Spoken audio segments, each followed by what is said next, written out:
All right. Hello, everyone. Welcome to King Puff Cup 28. Sorry for the delay, everyone. We had some technical difficulties trying to set up tournament. We've been a bit short-staffed around this time, but I'm Rush Second here to cast the group stages. I am. Oh, I'm sorry. I am. No, go for it. Also here to cast. Looking forward to finding out who we're going to be watching first. I see that we have a Deceptive Bob in the tournament. Somebody that's lowercase Bob, I'm assuming, playing against Cat in the first round. I'm not sure who we're actually watching in the first round, but Jules versus Predator. It looks like a good one. Jules versus Predator. Oh man, that does look good. So let's see. I can spectate Jules. All right, I can spectate Predator. All right. So let's see. Either one. All right, and we have the bans in for our first match. Jules has banned Ravager Volko from the Predator, and Predator bans Volko and Apep. So that leaves. Volko's getting a lot of respect. Yeah, that leaves Jules with just Stormbringer and Milloween. So both of the sort of the high power masters taken away, leaving sort of the grindy more, late game. Yeah, grindy Stormbringer and Milloween for Jules to play around with.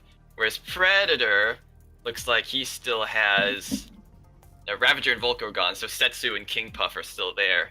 So there's going to be no mirrors here, interestingly enough. All right. Are you spectating on Predator, by the way? I am spectating on Predator, yes. Okay, I think we're ready to begin then. All right, excellent.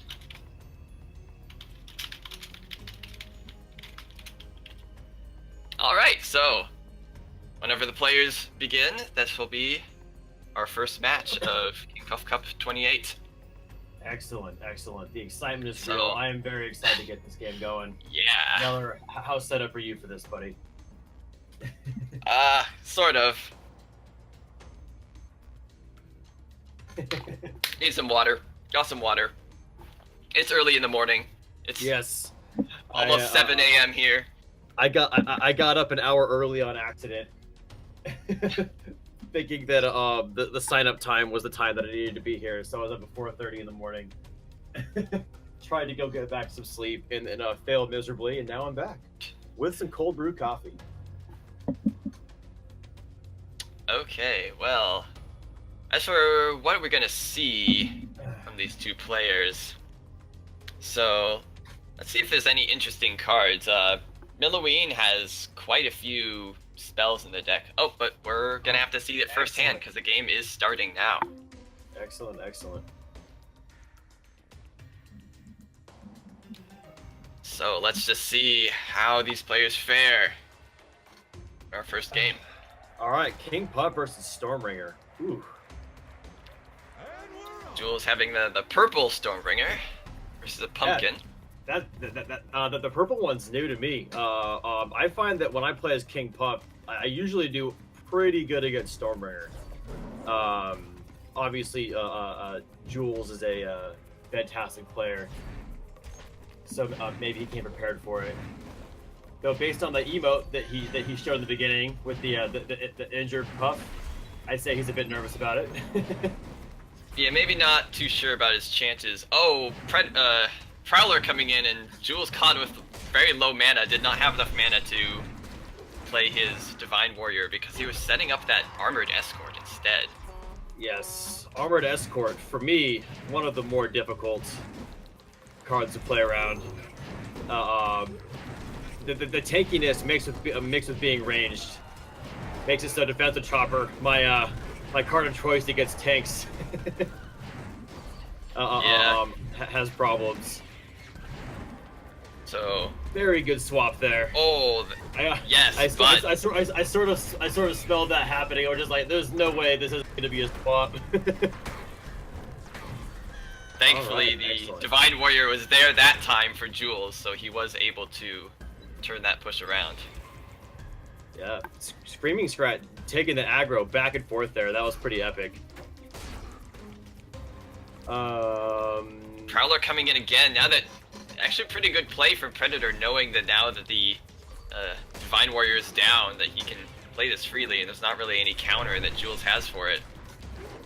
Oh yeah.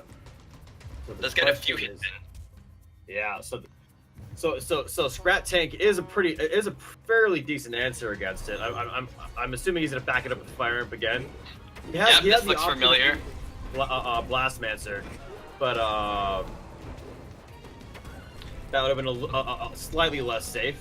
I'm a little nervous about this Fire Imp. Nope. Looks like the Fire Imp's gonna go ahead and go down, but take out all of the Dragon Whelps at the same time. Predator did retain the bridge at the same time anyways, though. But in top lane, Fire Imp just got 2 hits in on Jules' face. So Predator takes the HP advantage once again. Oh yeah, and now with the Propeller Horde against Stormbringer, what does he have for it? Crystal Archers, not enraged though. This is potentially a lot of damage on Jules' face. Oh yeah, he's hurting a lot here. Oh man. Yeah, not having a smooth answer for it. I mean, like Propeller Horde just can be a game-ending card. But here comes a huge push from Jules with the Fire Imp. With an Armored Escort already enraged. He was saving up for it, really pushing for this particular push. If he's gonna try to but black hole it away. Black holed everything. He wanted everything to go on the face. He did not want the Scrat Tank to tank up everything. So trying to get some damage back on the about Predator. to come in. He's hovering it. Oh, this is a very menacing push. Oh, and plasmas I don't think are going to be enough, man. The Propeller Horde is just going to just slaughter that. Oh, and okay, Armored Escort's coming in, immediately playing Crystal Archers behind it. I think these Propeller Scrats are going to end it. Face and it's over. Yeah, Propeller Scrats ending the game. Yeah, no, I felt like that was a pretty, maybe just like a matchup thing. I feel like King Puff has sort of an advantage over Stormbringer, at least in my experience. Well, it's mainly that Propeller Horde that ruined things for Jules there. He just didn't have any sort of AoE answer to that huge air swarm, and once it got shields, it was just like Crystal Archers and Plasma Marines just weren't enough. Like with that deck, his one chance was maybe like just keep holding it, like both his Crystal Archers and Plasma Marines specifically for the Horde, but it's gonna be tough no matter what. Oh yeah, I mean Propeller Horde has sort of been one of the cards, you know, sort of defining the meta lately. You know, Propeller Horde as well as Armored Escorts. You know, Propeller Horde for King Puff, Armored Escorts for, you know, basically every class. Mostly Ravager though. You're seeing a lot of Armored Escort twins and Ravager. But right now we're looking at King Puff again against now Jules' Milloween. It looks another grindy deck. King Puff looking to just sort of take get the game carried away at his perk 2. Though I find that I have a hard time against a lot of Milloween decks. King Puff sort of being my main class. Yeah. Good Milloween players give me a hard time. It might have something to do with just like the spells being pretty useful against the typical minions that King Puff has. Yes. Yes. Arcane also, Golem. I don't run the Scrat Tank, which I think is so important. Yeah, the and it's Clear Skies Milloween, so getting to that perk 3 is going to be a lot easier. Because really, in King Puff versus Milloween, King Puff gets to, really wants to get to perk 2. Milloween really wants to get to perk 3. And if Milloween can survive through that perk 2 power, then she just takes the game away. Yeah, but it's gonna be tough because Predator's already up to a pretty big experience lead and is already about to hit perk 2. Oh yeah, yeah. This is exactly where you want to be as King Puff, especially having a Scrat Tank for that for the Arcane Golem.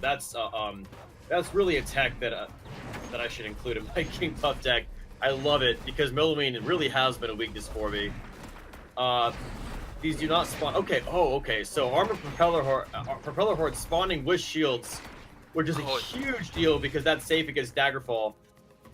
Yeah, maybe definitely wanted to play the Daggerfall there anyway. Yeah. Oh man. But Jules is struggling to find pretty good place here because like most of his deck is spells. Like right now he has 4 spells in his hand. Actually, oh I just really? want to screen Scrat. But you know, well, several times this game he has had 4 spells in his hands. Oh, that's brutal. He tried to Arcane Missiles the tank, but his lid closed. So it did no damage. Yeah, and the Predator's experience lead is just increasing more and more. Yeah, no, it seems like he's just allowed to be on the offensive here. Clear Skies getting rid of 3 of those perk 2 buffs, but man, the pressure is still just getting laid on here by Predator with this King Puff deck. Propeller Horde, well, oh my goodness, could get swapped.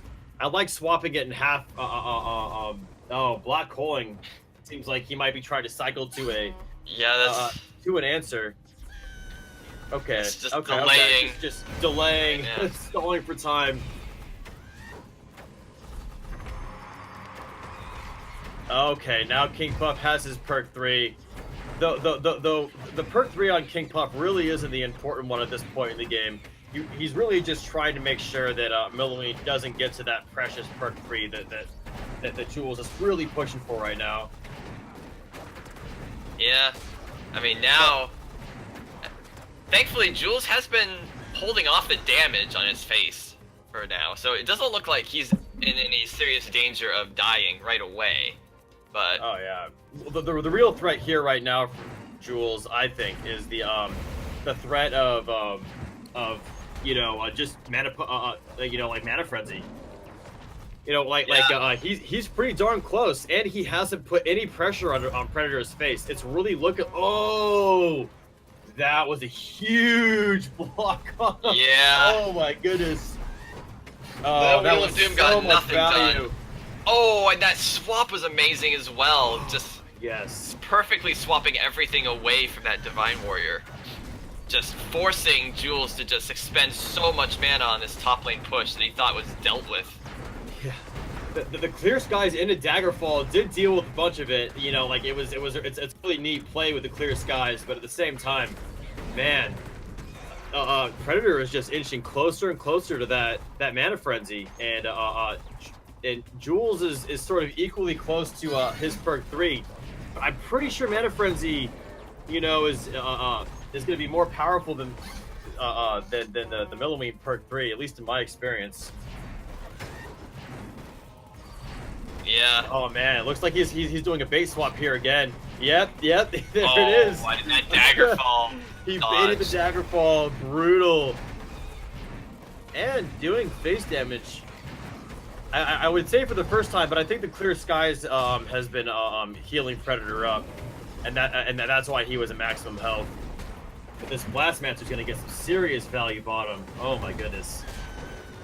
I mean, Jules is already looks like he's crumbling apart, and yeah. Predator hasn't even hit Mana Frenzy yet. He's about to. But Jules does have his perk 3. It looks like it's just over now. Yeah. Oh my goodness.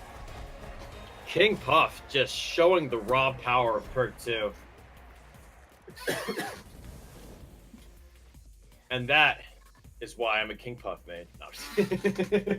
No, that was if Milloween if he was able to hold the bridges a little bit better, that Scrat Tank really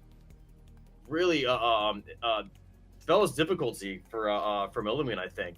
Just because, you know, the Arcane Golem is a huge part of his just power on the board, and you know, the Scrat Tank just, you know, like making it difficult for that lane to be dealt with at all. Yeah, I mean that Scrat tank really came in clutch so many times. Just very, very strong card when played correctly. Oh yeah, yeah. No, man. And I think this just really shows the power of just having these really just cost-effective minions that can constantly take bridges. Like, I mean, it all started just with the fact that Jules' deck just seemed to fall behind on Mana Frenzy. Yeah, no, he seemed on to, the he experience, seemed at to least. struggle to hold on to the bridges, which is an interesting thing about King Puff, you know, because King Puff tends to be a heavier deck because of the nature of how it works. But because so many of the cards split, you know, like Legionnaires, you know, Morgul, Flightless Dragons, things like that. King it doesn't seem to have too much of a problem. Swap is a wonderful way to grab bridges for King Puff. It's basically I mean, unless you want to do fancy with it, it could just be used very easily as a bridge grab, you know, because you put, you know, a singular unit down a lane and then swap it to the other side.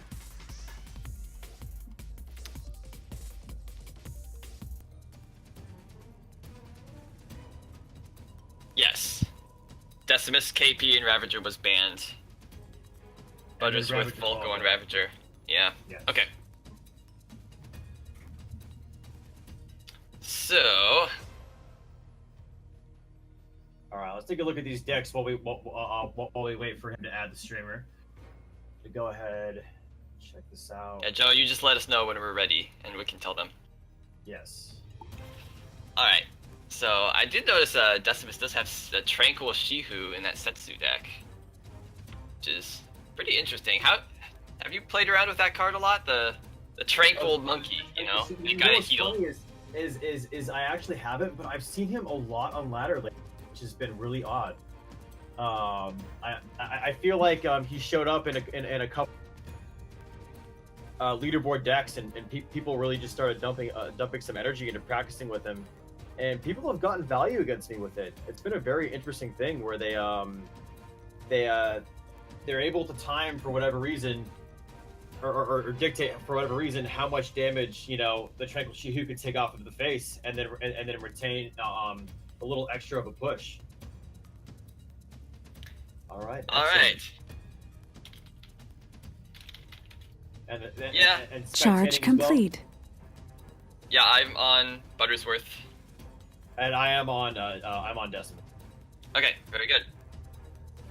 What was... Okay, Excellent. So you want me to give him the green light? yes. So we'll be getting to the next round shortly. Excellent. I'm excited to see how much value he. Yeah, Tranquil mean, Shihu. Nice. sort of Match the- underway.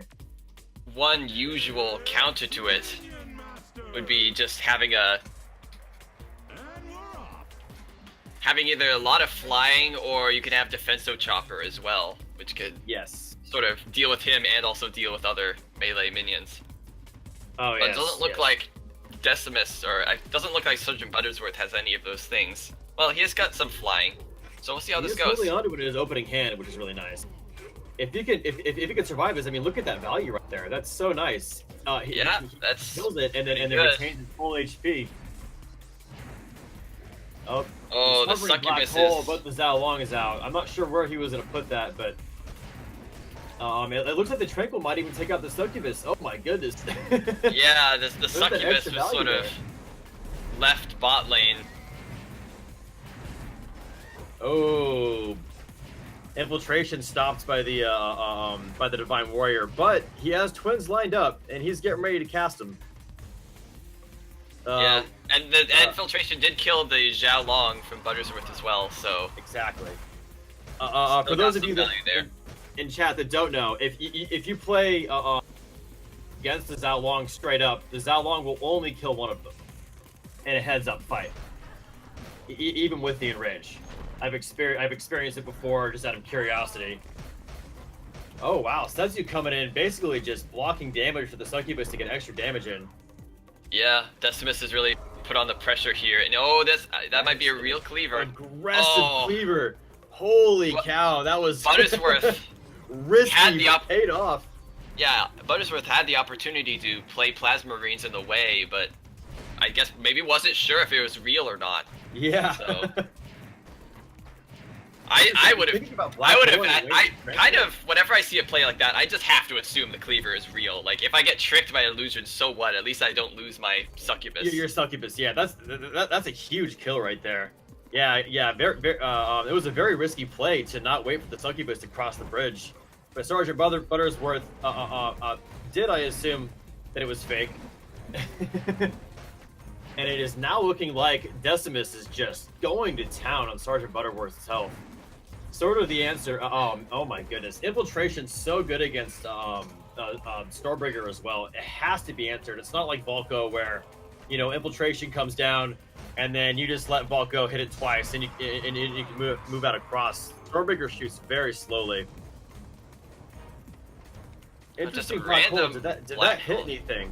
I don't think that it did. I think it might have been a misclick. I don't know. But it looks like Setsu is going to finish it. Setsu's coming in. One more shot. GG.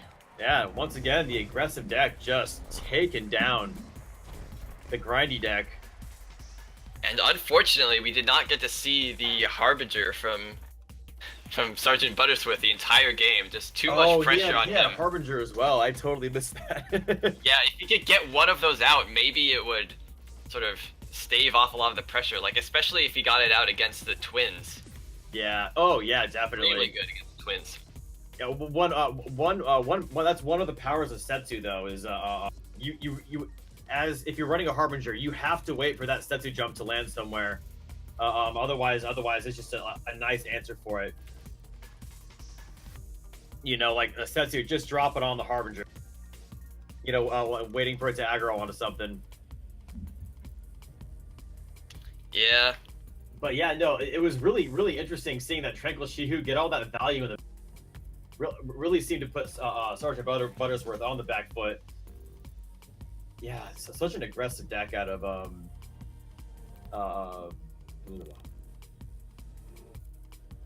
Decimus. I'm sorry, I didn't get much sleep last night. I tried to force myself to go to sleep. It's early for me here in San Diego. Yeah, really early for me here too. So.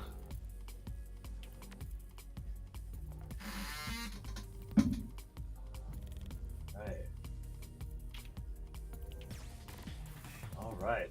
So I guess just waiting on. Yep. Oh, he's asking if they start straight away. Do they have the green light? All right. I told them to begin. All right. Green light. All right. Game beginning.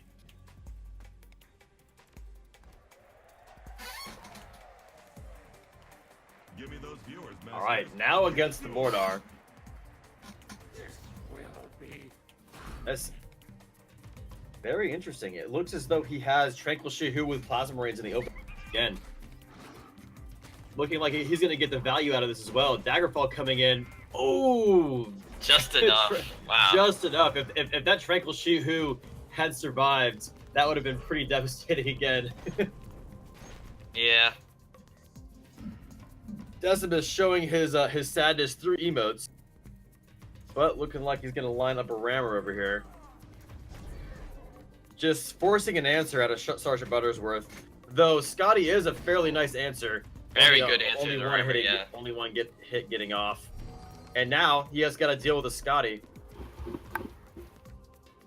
These are not a terrible answer here.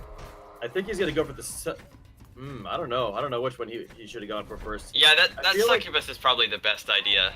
Yeah. Just get one of those minions out so no longer does damage. Exactly. We'll have to see if this Scott can survive to get resurrected here. It's gonna be close. No, not quite. I do. Assassin looks like it came in top. I do love people using Undying Skeleton in Mordor. It's always fun for me. It's just the classic. Oh man, it looks like twins are just gonna crush this bottom over here though. Oh my goodness, that was a lot of Uh-oh, value. this drone And walker that is drone just walker left just out right in the middle.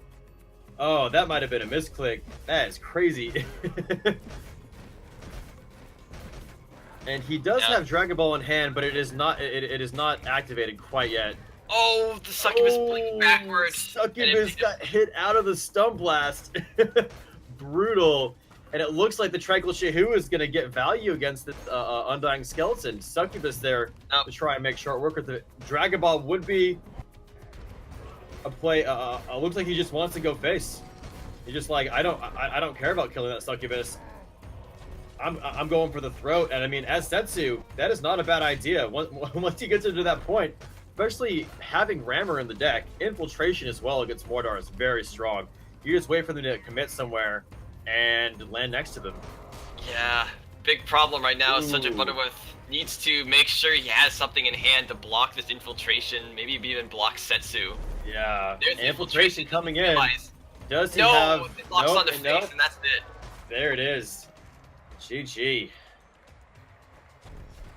All right, so far, aggressive decks have been the dominator in this tournament, as far as the ones we have spectated. I'm curious to see how well the grindy decks do in the top 8. I love watching grindy games. I can't help it. Though aggressive is also fun. But man, hitting those mana frenzies are always so exciting. Indeed. All right, so that is G's. And that's Setsu. I love how he was just, oh, dude, that was so close with the Tranquil Shehu in the very beginning. That would have been so powerful if it had survived, but the Daggerfall just barely pulled it out. Though in the end, it didn't actually matter because Setsu had enough, couldn't gather enough value out of his tombstones. So sometimes against decks like this, you're better off just using your tombstones as walls. Just like waiting for that rammer and just getting that extra HP out of there. Yeah. It was a very, very tough match game for sure for Decimus. Like I said, just the aggression, the very aggressive decks from well, wait, I think I got it backwards. So the aggressive decks from Decimus were just really hard to deal with. Anyways, I do need to, while the matches are finishing up, I need to take care of some of the tournament stuff. Alright. Get the next match out of the way. Yeah, trying to see what's going on here with this. Oh man, and the twins, the twins bottom were just absolutely nuts. Absolutely nuts to get against the Prowler that went in to try and back everything up. Twins came in. Prowler didn't jump on either one of the twins. Jumped on the and then the stun blast misses the Succubus as well. Yeah, no, that was just absolutely brutal. That twins push on bottom was sort of the big turning point. You know, I couldn't help but feel bad for him. I have missed spells on Succubus because of that. It does not feel good. Mm-hmm. Though after I have however learned in general play around that just because it's happened to me so many times. It feels really bad when it happens, but it still happens. You know, it happens to the best of us. Mm-hmm. Oh, but yeah, no, yeah. Again, you know, infiltration is so powerful against Mordor.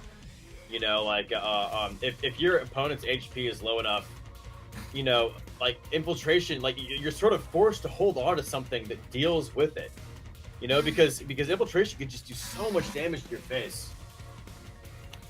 Yeah, you need some sort of tank that you can put in front. Exactly. So, you know, more roll is the most ideal because you could just splatter them all on the entry. Yep, instant kill. There's something really special, a special feeling about using more roll on an infiltration before it barely gets any chance to get a shot off. It's almost as satisfying as watching a Propeller Horde land on a defensive chopper. One of the greater feelings, you know, because you know if that propeller horn gets faced, you're usually donezo. But man, you put that defensive chopper out in front of it, and you just, it's just so satisfying. Indeed. All right. So it looks as though we're just waiting on the next match. Yeah, we're figuring that out. Well, we're waiting on the next round because there's still a few games. I think that some people aren't there. So I think that we might want to go on and wait here real quick. Just try to wait for the next round. Yeah, and I'm still making sure the scores are submitted correctly. Once again, there's another case where someone had a weird score for some reason. I'm trying to fix these cases as they come up. Mm-hmm. I am seeing on the screen that some of them 0 and some of them. I'm not sure what that's about. I assume they mean the same thing, or maybe that just means 1. Yeah, something like that. Okay. Like, basically at this point, like if you see a score that isn't like 6, 4, or 3, then something is wrong. If you see like but it looks like everything's right so far. I'm just looking it over just to make sure. We don't want like we've had issues in the past where like the scores were reported incorrectly and ended up with wrong scores through the rest of the tournament, and it messed up the final stage, and I'm trying to avoid that from happening here.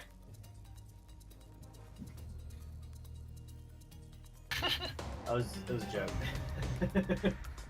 It's too late to decide to cast someone else. If that's what you were thinking. We've gone too far. No. It had nothing to do with this. I was misinterpreting the structure of the tournament. Is all. That was just me being ignorant. All right. So Bob running with. Okay. Well, I mean, batch results are coming in. I think people are figuring out what's going on here. So I've done the best I can. Anyways, so let's see if I can. All right. If I can find them. Are they Discord players or Steam players? Well, we can check, and I will. I don't seem to have any friend requests.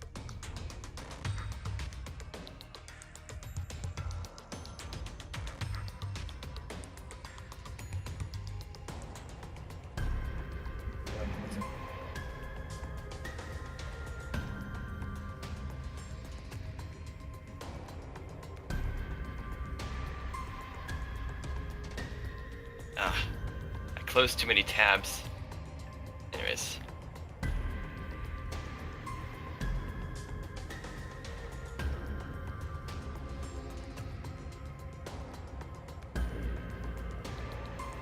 Okay, here we go. Yeah, looks like both on Discord. Okay. Find the guy.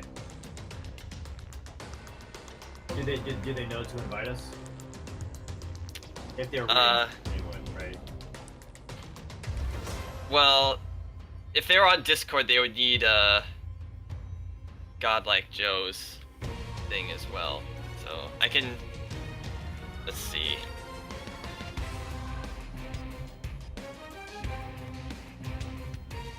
Okay. Okay, you have to find. I have neither so far. I'm trying to find.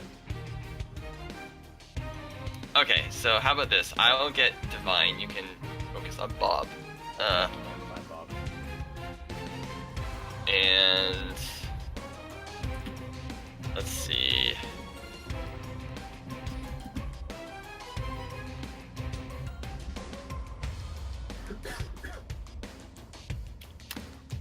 The spectate. No, that's hold on. What? Something else happens. Anyways,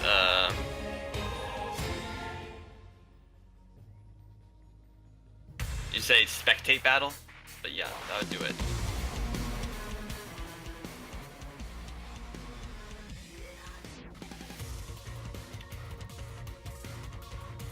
Alright.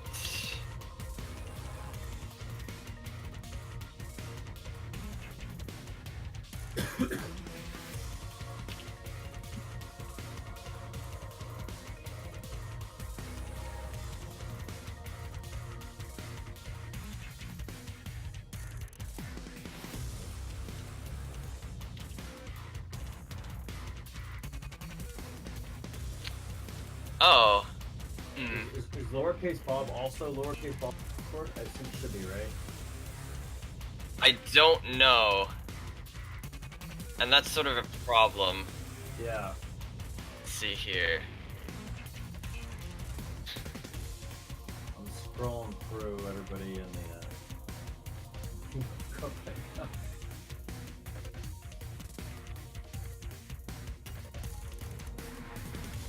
I don't see him there, yeah. Oh, you spectating Divine, I take it?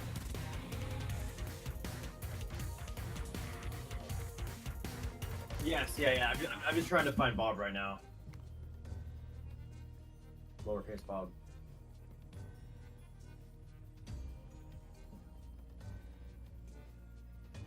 Oh well,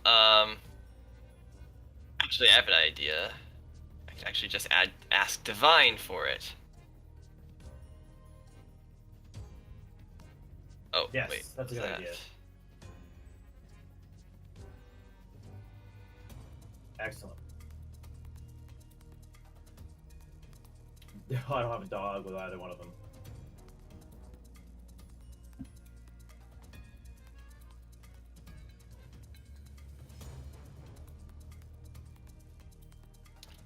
Okay, at this guy.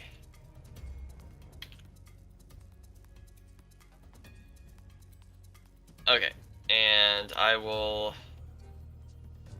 send. So here's one of them. And the other. And I Where did you get putting that? to Neller. Oh, okay.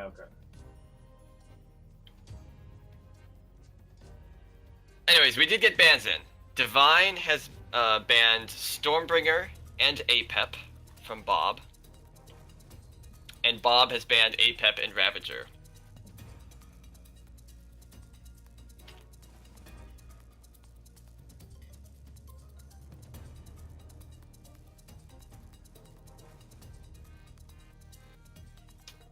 Alright, and let me see.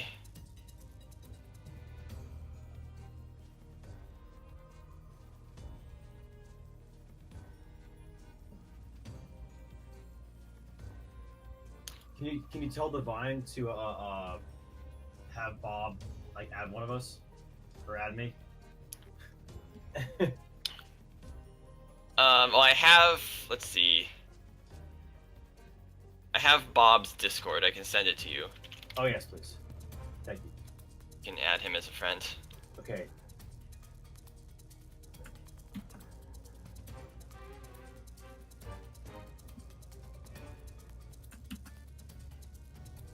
All right, sent. Let's see. And finally, one last thing. Trying to figure out how to spectate from Discord since I seem to have forgotten how to do that.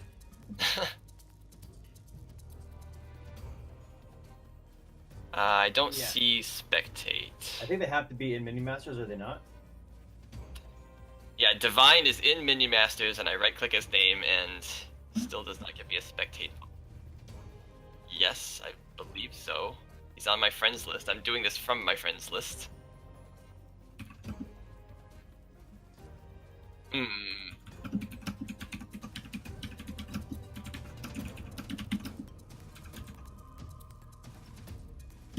Hmm.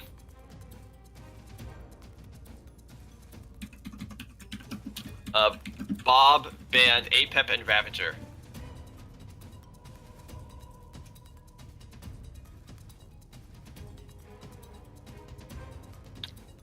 Let's see. see. All right. It looks as though Bob's Discord name is Death.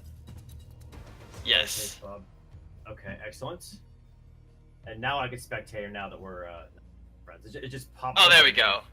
Okay, I got it. I am now It's- spectating lowercase Bob, which is, I guess, Death. You missed a step. I needed to go to his profile on Discord and then spectate him from there. All right, I think we're ready to go then.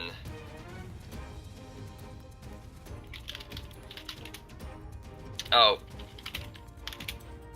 Divine has banned the Stormbringer and Apep.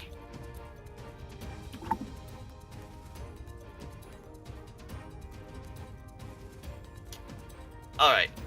As for these Excellent. matchups, that leaves Bob with a Ratbo and Ravager. And quite a few interesting cards in those. It's going to be interesting to see. Do they have the green light? Um. I was just asked. All right. Yeah, we are ready to go. All right, So, cool. finally, we figured out all this stuff that's going on. Yeah. All right. Let's watch some Minion Masters. That's what we're all here for. Mhm. All right, and the Alright, game has game begun. underway. Let's see what we have. Minion Master time. Ravager versus Stormbringer. Ooh, And that's brutal for the Stormbringer in my experience. Yeah, This, it this can Ravager be. deck is very different than Oh wow! any Right away, Ravager there's deck a I've seen. Spirit Mancer taking out some of those scraps, but nothing to actually give the health to. Yes, also a Demon Warrior in hand, along with a Living Statue and Crossbow Guild. Which is interesting, because that's not a synergy I generally see, because Demon Warrior tends to be in heavy cycle deck value. Yeah, here comes a living statue as well. Although it's not really supported by anything right now. Yeah. It's not going to get too far. Oh man, Guardian here too. That's going to gonna be create actually kind of an awkward tough to push to deal with. defend top. The Oh, but it gets split off because of the Demon Warrior. Demon Warrior OP. But this Pretty Cannon good. Roller is going to do wonders against the Ravager. that Brutus, yeah. Oh, He's yeah, not Brutus, gonna be able to yes. catch up to that guy really well. Wow, Wow, super Crossbow aggressive. Guild played Crossbow, yes. very aggressively onto the bridge by lowercase Bob. Oh my goodness. Alright, I'm assuming this Gax is going to be coming out here. No, he plays Assassin instead. Assassin didn't quite get there. Alright, Soul Stealer would be really good bottom here, but unfortunately, he sacrifices the Spirit Mancer against the, Yeah, 5 mana, didn't do a whole lot Yeah. there. No. Alright, I'm trying to think of a way out of this for Death. I think Gax is his best play here. Gax would be pretty good, he just needs to make sure that, it doesn't get killed by these oncoming. Looks like the Guardian's gonna go down and keep a whole bunch of crossbow dudes alive. Daggerfall comes down. His next Demon Warrior is in hand. Alright, might see that I mean, soon. Oh, laser turret. on the defense Yeah, against. well, that'll kill a single crossbow. That'll so- take out a crossbow. There we go. It's a counter. All right. Almost a Propeller Horde. Scrat Horde coming in bottom. Spirit Mancer, but is in hand, but there's nothing to really to get extra damage off on it with. He really wants to get Spirit Mancer with the I guess the Demon Warrior. I don't know what else kind of push, but Spirit Mancer would be great against his Crossbow Guild push with the Demon Warrior in front of it if he's able to get it off. He's sitting at 6 mana right now, and he needs 11 for it to work. Looks like he's gonna go ahead and play his own Crossbow Guild. Alright, this one is in the back. But it's looking Although- like the Stormbringer Swarm is just is being fairly impressive. Yeah, it's a big problem for Ravager because he can't Spirit reach all these Mancer getting ranged played minions. against Guardian. Yeah, that's not gonna work. GG, Okay. Yeah, no, that's it. Red is dead. Blue wins. All right. So, So,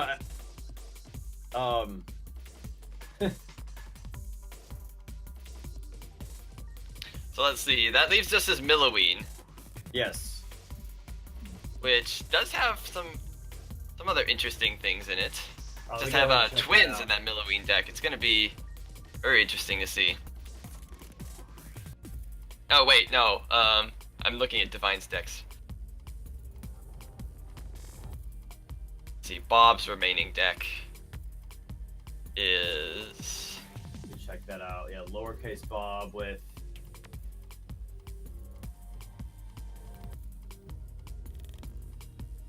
Ratbow now. Okay. Right, bro. Okay, let's check out what is Bob's He link. has Last Stand. That's a blast from the past. We're gonna see how that works. Swarmer Totem, Heal Puff. He loves the Heal Puff. He had it in the last one. Ghost Turret, Assassin, Magma Cannon, Laser Turret, Sniper Squad. A lot of buildings for Rappo. You don't generally see buildings in Rappo because he doesn't really get as much benefit from them. All right, looks like the Give me those viewers. looks like the game's getting underway. Check this out. All right, Assassin. All Getting right. Does played by- Assassin? How many scrats can Assassin kill? We're about to find Kill out. 5. Yeah. All right. That seemed like his limit. I think a 6th would have killed him. Maybe, yeah, no. Looks like Last Stand is in hand. He may wait. Nope. He's gonna play it. Unfortunately, I think this Cannon Roller is gonna get a lot of value here, especially if he has something to back it up. Looks like yeah, Magma Cannon. It will shut it down. And then a True. Swarmer Totem bottom. All right. Plasmas plus Cannon Roller. Very Oh, he interesting played play. that Ghost Turret too early. It can't reach those Plasma Marines because its range is too low. It did get one land off on the Cannon Roller. Magma Cannon coming out. This is great. Such unconventional play. He does have a Spirit Mancer in hand. He can play it against this Horde bottom. Oh. Ooh. Said he plays the snipers, but the scrats are coming in. They kill one. Can they Kill kill one. the other? It looks like the other one's safe for now. No one's getting Cannon shot Roller at. coming in top, looking like it Oh. might threaten it. Assassin going bottom. Man, Yeah, like you said, I the really Spirit feel like the Spirit Mancer would be huge. I mean, even on a Swarmer, you know, that's just so much extra HP. You know, it would give him such a crazy push. Now, unfortunately, the Spirit Mancer is now against Divine Warrior top. Let's there go it ahead and goes. see what he does here. Swarmer Totem top. He does have Final Stand or Last Stand in hand. Decides not to save for it and play and plays the cannon instead. Oh man. Okay. So it looks like he's saving for Last Stand. I would like to see him try to split it here to try to get some bridge presence because he is way behind on XP. The Daka is going to be very fantastic for him in this situation. Legionnaire is just slaughtering those poor sprats. Mm-hmm. Looks like the Legionnaires has caught up with that Cannon Roller. It did take it out. Yeah. And now Divine is taking some damage from them. Yeah. Okay. So I would love to see a Spirit Mancer top. I would love to see one top, especially if another Horde comes. Though the Crossbow Guild is going down, Spirit Mancer taking on the Plasmas, 1-on-2. Oh, It he might needs go something down to here. protect it. Oh. Oh, it's giving me so much anxiety. All right, Sniper Squad coming in. Looks like that. Okay, The snipers are left unopposed for now. He does play the cannon bot lane to protect it. Yes, he does have Last Stand in hand. He might be able to put in snipers. Almost a 7 land. Ooh, Oh. just barely not living. And I think that gives the Cannon Roller an insane amount of value, but it's backed itself into a corner. Not quite Yeah, at the that- angle that he wants it to be at. Yeah, Last Stand is just a few too many Legionnaires for Cannon Roller to handle. All right. Yeah. No, seeing both Magma Cannon and Ghost Turret in a deck at the same time is usually like a call to arms style deck, you know. But it looks like he's gonna. Oh man, if he had played that bottom, that would have been so much value. I think. Like it just like because like just getting it on one Swarmer, that would have been a huge push bottom. Looks like he's gonna play Assassin bottom. The Assassin isn't getting a whole lot done, unfortunately. And it just seems like I would love to most see. of Okay, the so he has things are. Final Stand in hand, which I think is the best play, just to try and push out top. But Yeah. but he really wants to get Sniper Squad up behind that. It looks like the Legionnaires are just gonna get overrun, man. Holy cow! Yeah, those Scrats did a lot of damage, and they couldn't be damaged because that Guardian was protecting them. I don't think I've ever seen a Last Stand get overrun like that before by smaller units. That was quite incredible to watch. All right, so it looked as though the Stormbringer push took down Building Rappo, which is, I have to say, not a deck that I'm seeing. Yep, and that is going to be it. The Divine does take the set 2-0. Yeah, looks like lowercase Bob. Moving on, yeah, 0-2. I just said the same thing you said, but in a different way. Indeed. All right. All right, let's go ahead and see here.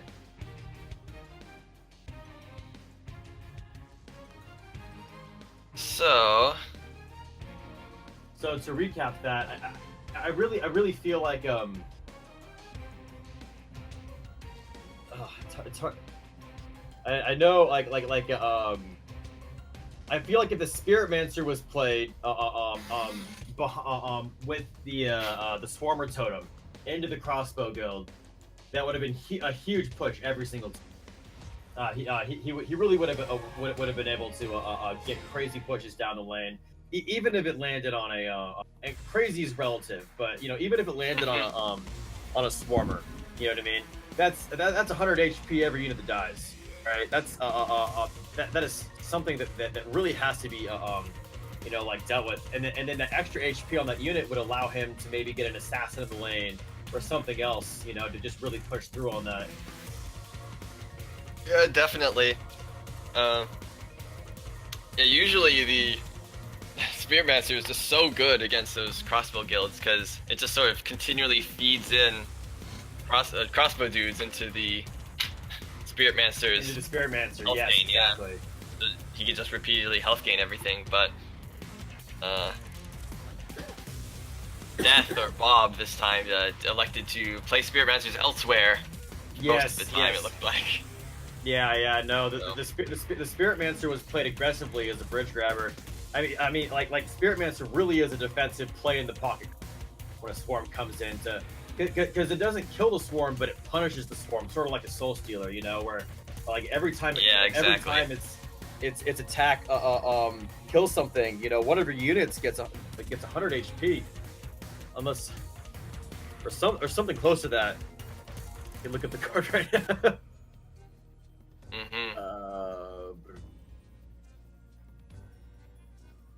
Yeah, 100 HP. You know, that would have been huge pushes. You know.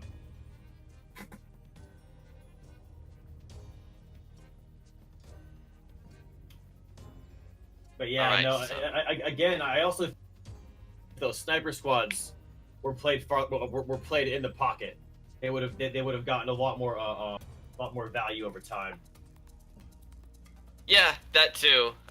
A lot of the time. Because they were on his side a lot. The sniper squad could have gotten an insane amount of value there. Yeah, if you need to make sure that those are tucked away in a safe corner, or at least that like you can continually play stuff in front of them to make sure they don't get hit. Yeah. But it didn't seem like Bob or Death had a lot of tanks that you could play in front of them.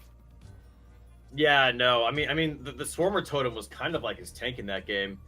You know, where it was like Get some turrets as well. he has some turrets, but as far as tanks that can get value out of Spirit Mancer, you know, the turrets, man, those were brutal games, man.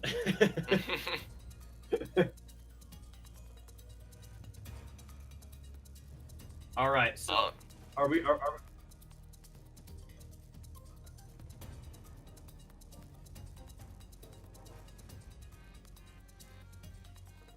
Storberger was banned. Oh, Bob. Well, Bob played Ratbo. Bob was deaf. Yeah. Bob. Ravager. Okay. Okay. Everything's fine. Yeah. We know what we're doing. Panic. I'm not panicking. Why are you panicking?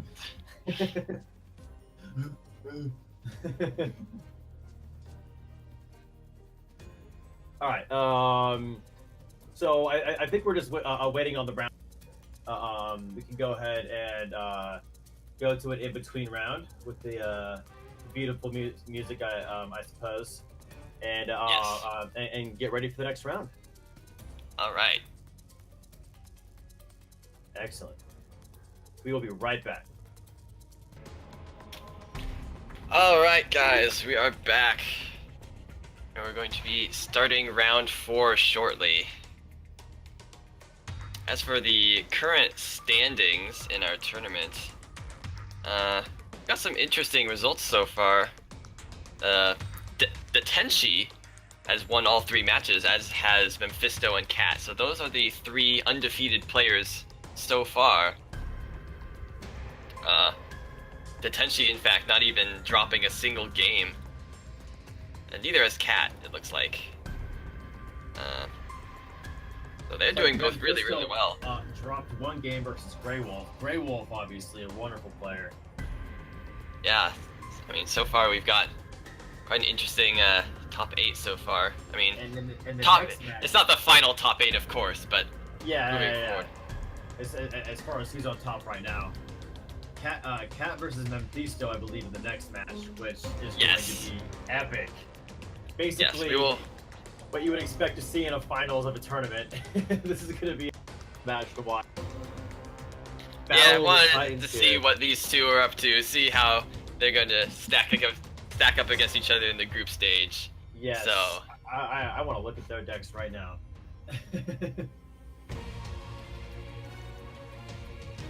all right. Jinx.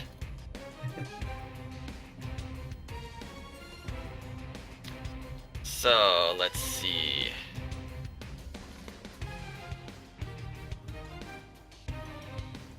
And I'll spectate Cat, by the way.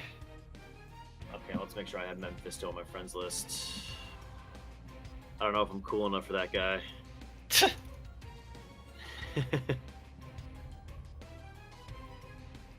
Yeah, we'll get the bans shortly.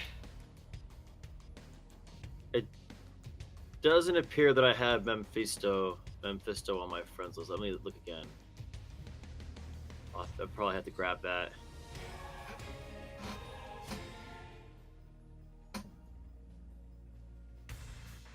Nope, I do not have Mephisto on my friends list. Well, let's see. Yeah, I can help you out with that. Appreciate that, bud.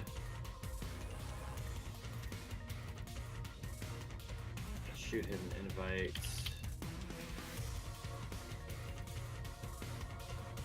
All right.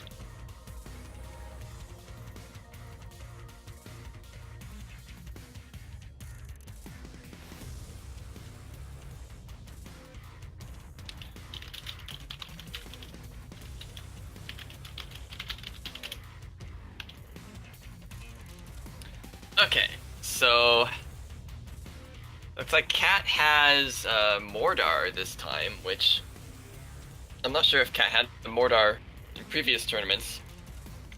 It seems like sometimes Cat runs Mordar, sometimes he doesn't.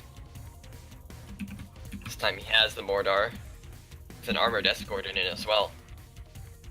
Very interesting. I don't typically like having like any like I when I play Mordor, I typically want as few like multi minion cards as possible. And it looks like, I mean, Cat's sort of doing that as well. In fact, Sort of Scrap a Pack and sort of a Armored Escort. mid-rangey deck, yes. Yeah. Yeah, I've It heard just- of I that don't know, a few it's- times It sort of feels bad to me for me to play Mordor and without playing a Colossus or something, right? well, no, I mean just spend 6 mana for a card and then have one of them die and you only get a mana card back. Well, kind of. I guess Armored Escort, it does technically cost 4 mana, so you do get a Yeah. decent card back. Though the quality, I mean, they can play around, you know, when they play their tombstones as well to get quality respawns. But no, I totally agree. It's definitely a skill. Let's see, did he invite me? I mean, did he accept? Just because I've played against it, you know, Yeah. against those decks, like one Scrat Tank Revive or whatever, you know, like really feels bad. It still hits pretty hard because that's a free Scrat Tank. Mm-hmm. See, I did send Mephisto an invite. I'm just waiting on the accept. Oh man. And I just noticed Mephisto's Stormbringer has a Scrat Launcher in it. This makes me Oh, so happy. It was recently buffed to have more health. Yes, I don't think it gets more shots off. I think it still deteriorates at the same speed to where it's 1,000 Yes, damage. correct. But it's harder to destroy it with damage than it was before. One thing that a lot of people don't know is you could actually play it in range of face without it being in range of, like, say, a Prowler Leap or Plasma Marine shots. Because it doesn't have to be played right up against the side. You can play it slightly back, because if you can play it right at the maximum range, you can see where the arrow is, and it'll actually outrange things like that. It has to be at max range, right in the middle. Yeah, it can be tricky to quickly get that maximum range without having to like very carefully for like 2 seconds place it down. I've had both troubles like that where either I have to like waste time getting in the right position, or I like try to play it quickly and it just sits there and does nothing. And like, no. Oh, yeah. but yeah, I know what you're talking about. But I'm assuming the strategy is going to be Armored Escort into something, right? Like Fire Imp, and then and maybe even down a particular lane depending on what Mephisto has to defend with, and then play it. And right. then, and then play it behind it, you know, so it gets a whole bunch of extra value. Is being forced is forced. You know, like he's forcing him to deal with an Armored Escort, which is extremely powerful right now. So all I'm hoping for is that Stormbringer doesn't get banned here. Yes, it me might. too. We'll see. In fact, in the last tournament, Cat expressed it afterwards. That he was just like, it was banned every time, and it made me sad because I felt as though it was innovative, which I totally agree. This is really neat.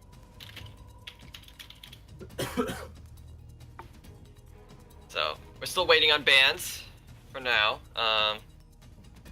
Other than that, it looks like Mephisto also has a Mordor deck.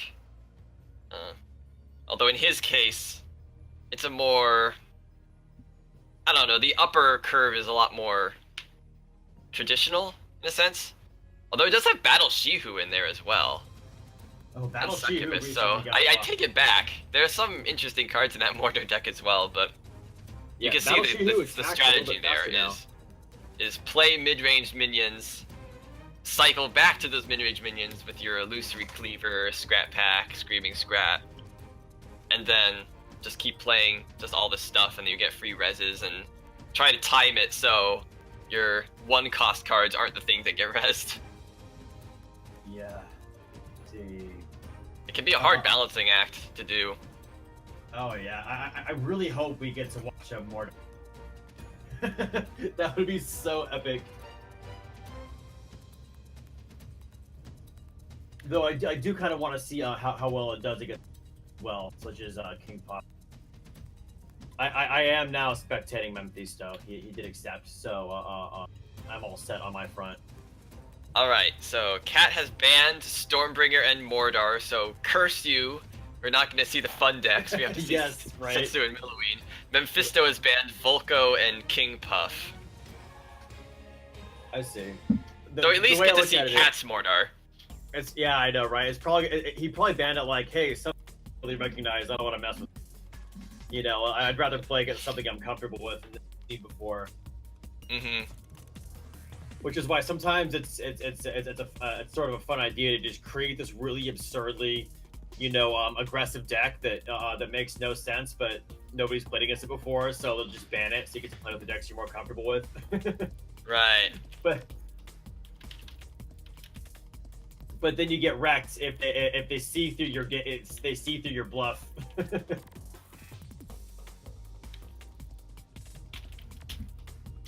All right. So, just need to make sure everybody is ready to begin here. We've all spectated people because need to make sure we spectate before entering. Yes, just in case the glitch is still a problem. So yeah, no, I'm really excited to see this. Yeah, this is going to be a great match for sure. Yep. Green lights all around. All right. I have Mephisto on my friends list. Feels good, man.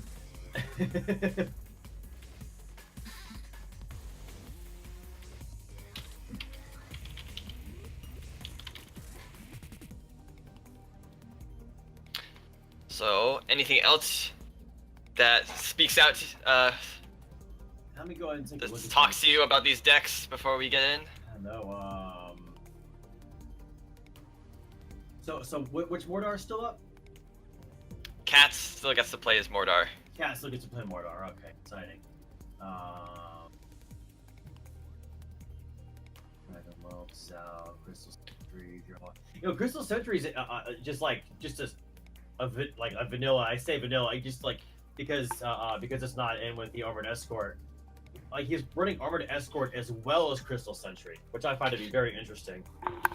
Yeah, there's gonna be a lot of those guys running around. It's just I'm not sure how well they can hold up against some of the more powerful cards. It just seems like one of those cards is like costs a significant amount of mana to play, but then like unless it's energized, it doesn't really get a whole lot of damage done. Yes. Yeah. You know, So that's that's another thing that Cat has to manage. Yeah.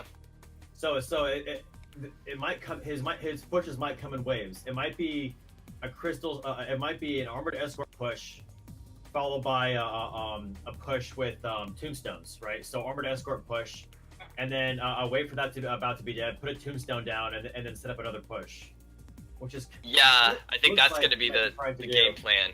Yeah. Is just push down one lane with far more mana than any deck should reasonably be able to handle. Yeah.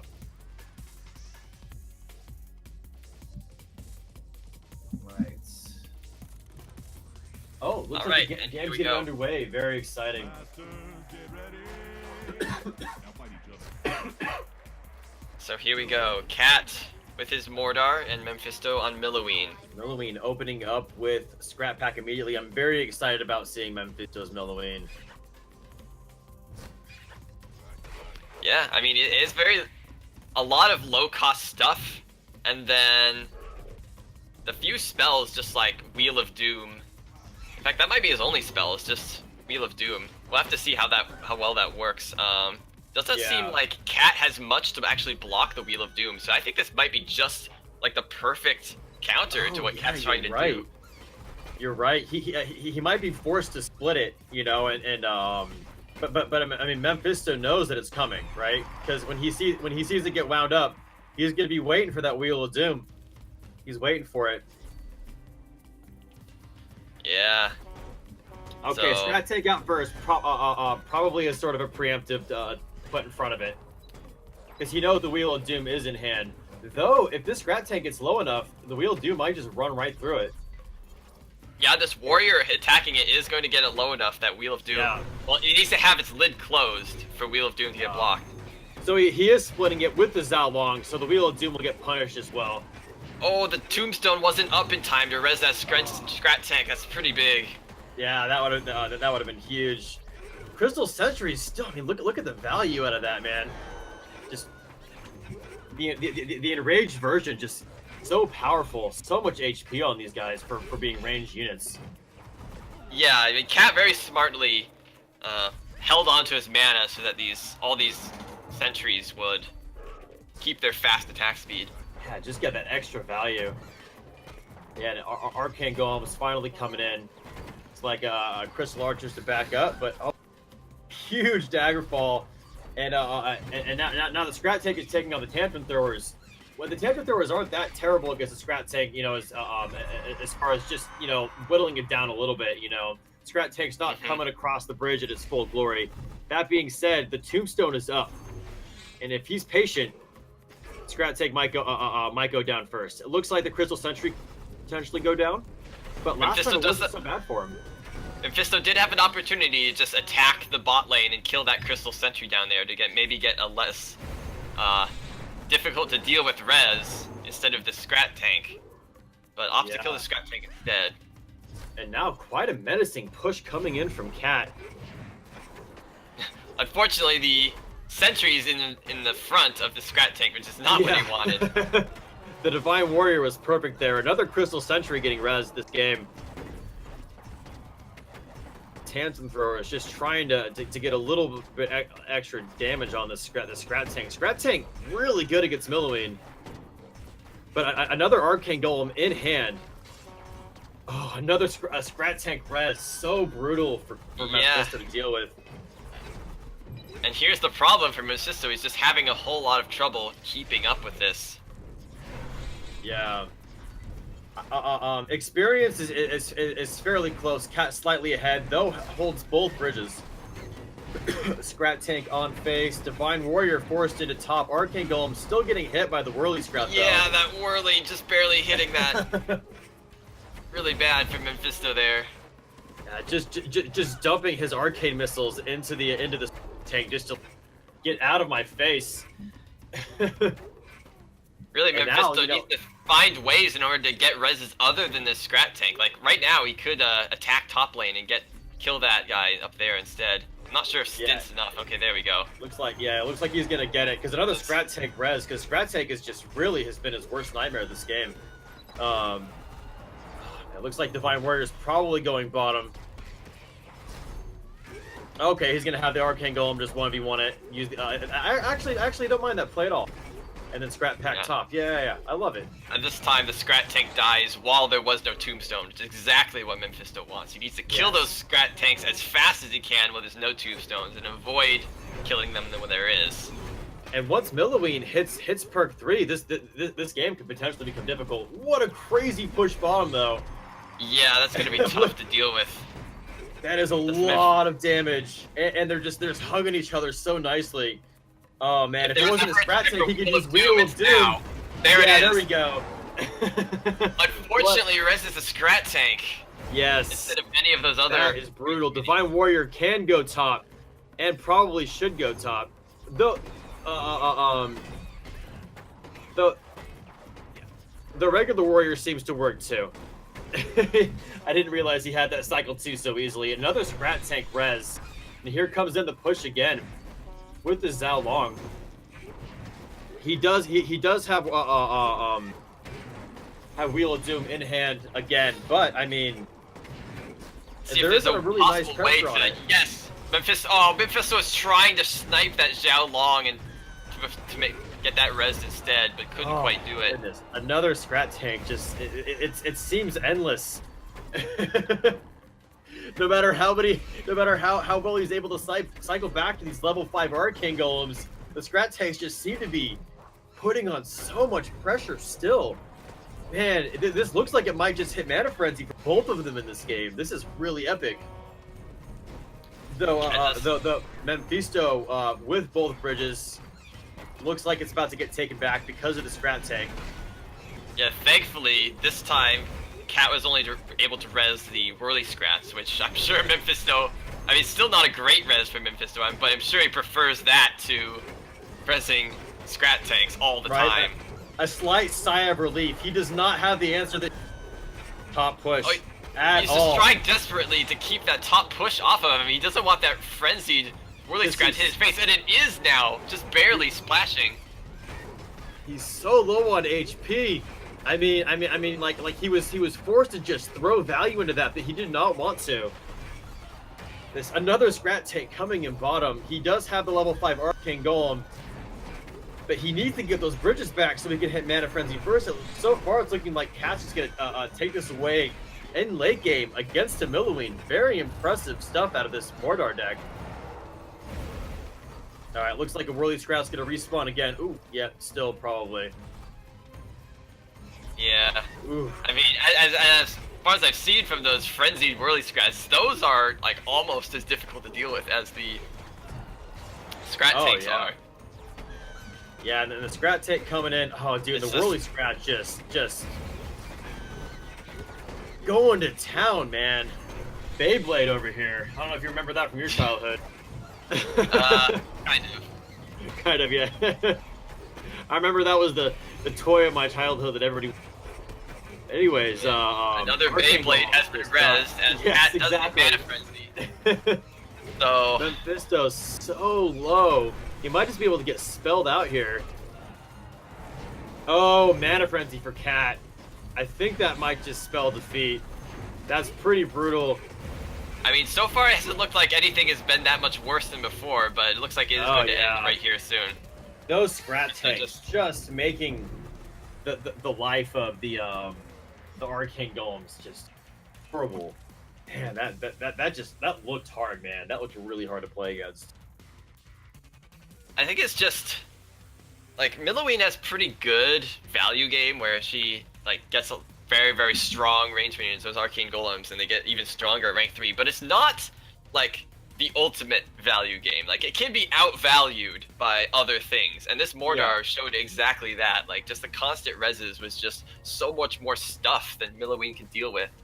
And maybe if this was like a really fast cycle Milloween with a lot of spells, that he could have pumped up those Arcane Golems up to level 10 regularly, maybe he could have done it, but that wasn't this kind of deck. So it was just sort of using the Arcane Golems as sort of a backup plan in case he in case he needed them. But you can't win against Mordor with just a backup plan.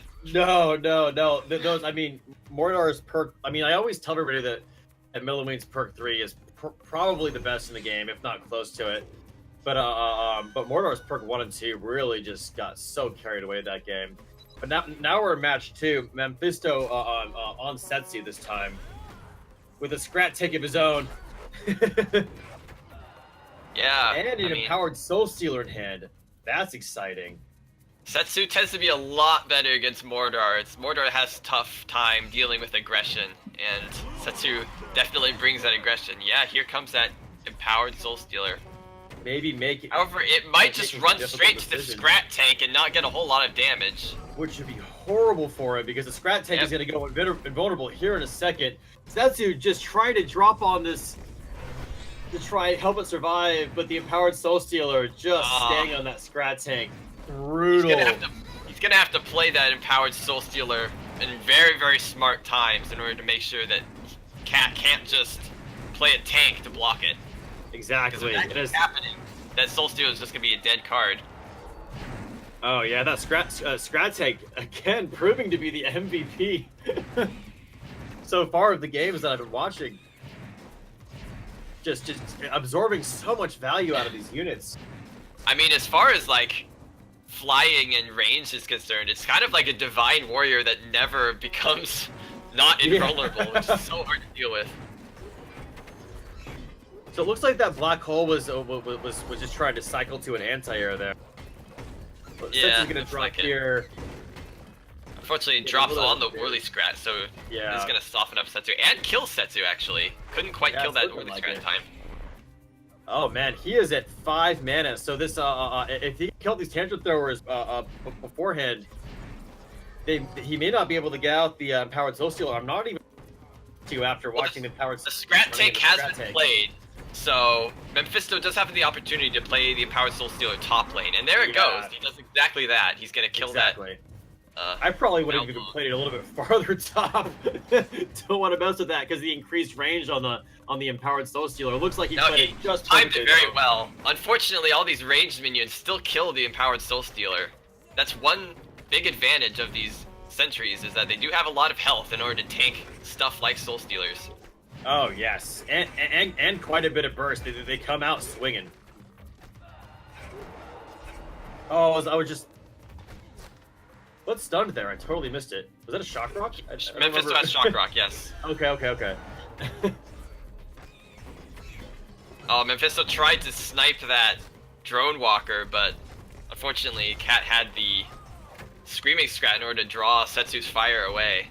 All right, he might just play. Okay, so it doesn't look like he's going to be able to get empowered. He might just be going for a completely different idea because the empowered soul stealer hasn't been getting the value that he really wants it to. Especially because it looks like Scrat Tanks are going to start chain resing again. Cat just killing it. Oh my goodness. That's what he does, of course. Yeah, I know, right? Wow, the Setsu jump into the shock rock. Just so the Setsu can get a little more power off on it. But, dude, I mean, look at this. Scrat Tank on face. Another Scrat Tank coming in. I mean... Again, Mephisto just getting overrun even harder this time because just... Oh, my goodness. Just Mephisto couldn't ever get his aggression game going, whereas Cat could just get this value game going. Like, holy Mephisto cow. somehow needed to be able to get an early advantage and make Cat sort of fear for his life, but that just never happened. Just I have a feeling I know what deck everybody's gonna be banning for Cat for the tournament. That was horrifying, man. That was so interesting. Just watching the Scrat Tanks just make everything so difficult to deal with, you know, because you have to have a melee unit there to fight against it, and the and the units he was able to back it up with have damage. You know, those sentries, you know, like especially when they get empowered. I mean, either you can ban decks like that, or I don't know, maybe you run Blue Golem just to really bring the pain to the Scrat Tanks. Blue Golem or Defensive Chopper, or I don't know. Maybe Defensive Chopper isn't enough, just especially against the Armored Escorts, because Armored Escorts are tanky, and they don't hit you. Right. Which is one thing that I find so brutal about the Armored Escort is it feels like the kind of unit that should be countered by Defensive Chopper, but it does not. It is not.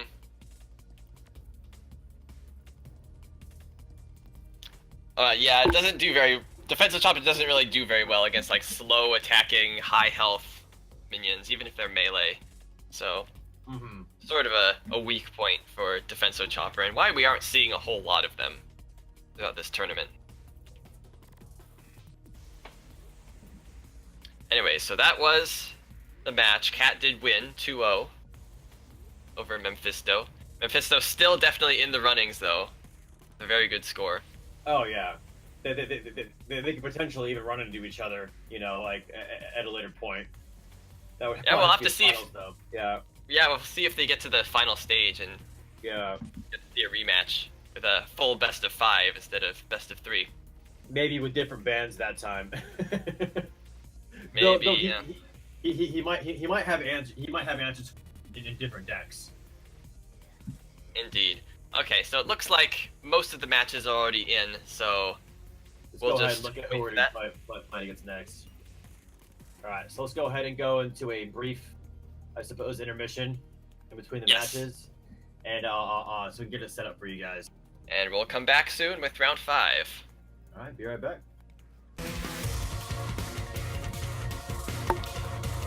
All right, so here we are with round 5. We're going to be casting Grey Wolf versus Adrin. for round 5.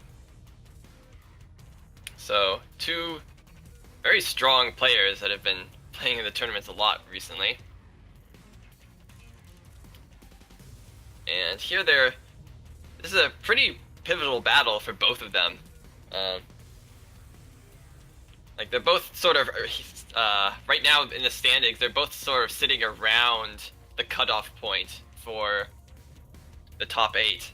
So this match may prove very crucial to both of them as to whether they'll get into the top 8 or not. So I'm sure they'll both bring the best game that they can here.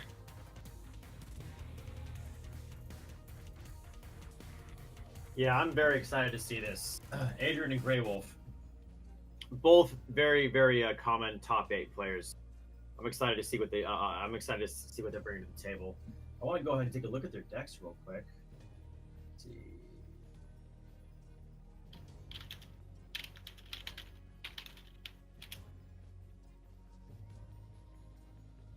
Looks like it still has Grey Wolf first Tenshi here.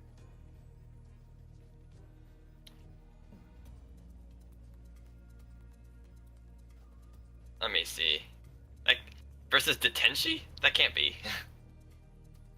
You must be still on. Yeah, you must be still on round 4. This, yeah.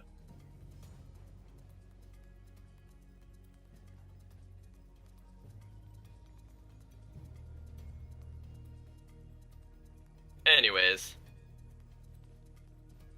So, Grey Wolf has his Volko, Stormbringer, Ravager, and Mordar. Whereas Adrian has Ravager, Apep, King Puff, and Setsu. He's got a Dragon Ball King Puff deck. I've always seen those quite a bit around. He's got quite a few 4-mana minions to activate the Dragon Ball. As well as a Rammer. That combo, Rammer and then Dragon Ball, can be tough to deal with.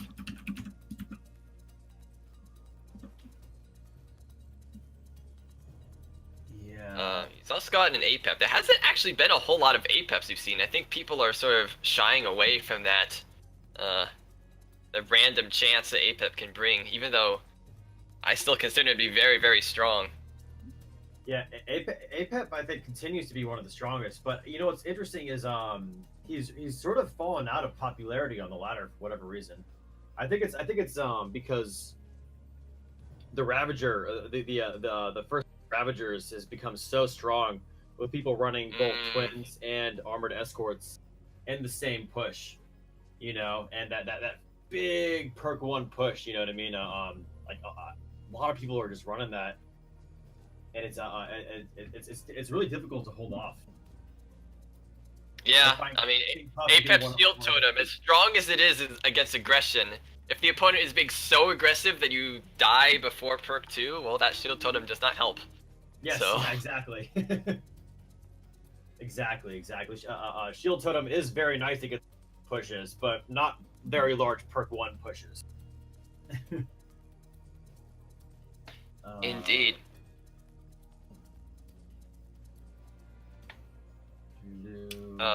Oh, before I forget, I should probably spectate someone. Oh, you're right. Who are you spectating? I got Grey Wolf. Or I can just get whoever you don't have. Yeah, let's see if I can find either one of them on my friends list real quick.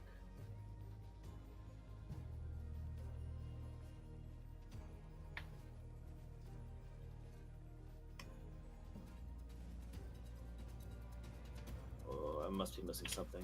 I know that I've spectated them before. Let's see. Anyways, looking at other interesting things, Grey Wolf does have a Defenso Chopper in his Volko. Does he have it anywhere else? No, just Volko. It is interesting. I do have Grey Wolf, not Adrian. As far as I could tell. Okay, wait, you have both, or? No, I think I just have Grey Wolf, but I'm okay, looking for Adrian. Okay. I'll spectate Adrian then. You can have Grey Wolf. Alright. Fine. Alright, sounds good.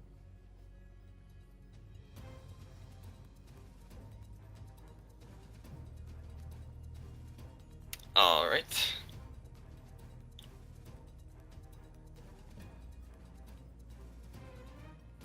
We're still waiting on bans. They're still getting them out. I'm in contact with both of them. So bans are being deliberated right now. All right, excellent, excellent. But yeah, another clash of very fan players. Adrian versus Grey Wolf.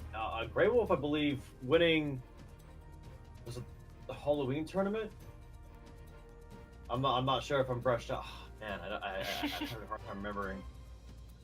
He had a King Puff deck that was nether stepping, propeller horde. Oh right, yes. And then combusting them.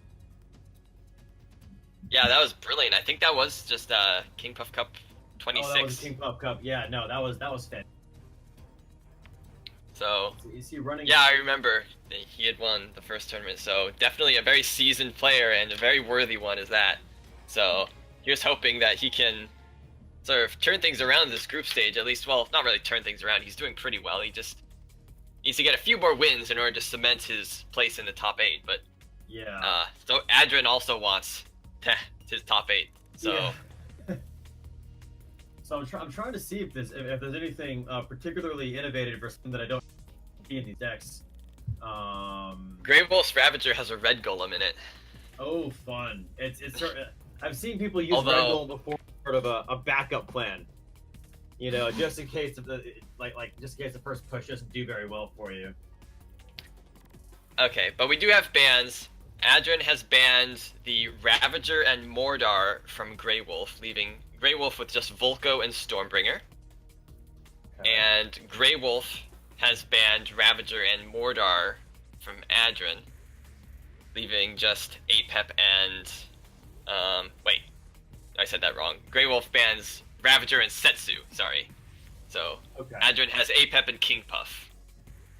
Doesn't want to mess with those heavy aggressive decks, I suppose. Yeah. All right. Exciting. So Apep is left unbanned, so we're going to possibly see, well, definitely see that. Well, I guess possibly. Yeah, if Adrian, possibly. All right, Max is getting. Yes, we'll see. We're about to find out what happens. Yep. Exactly. All right. So it looks like there is a potential for Apep not to be technically, because it is Volko versus King Puff. Okay. All right, opening up with tangent throwers. Nothing to be activated in hand. And there's that defensive chopper from Adrian. Yes. It looks like he might be trying to get a little bit of extra damage on this, because he has Cleaver in hand, and that'll make Cleaver just one-shot it. Oh yeah, that's a big problem for defensive chopper. They don't like it when they just get one shot like that. Oh yeah. The Dragon Ball actually gets killed here.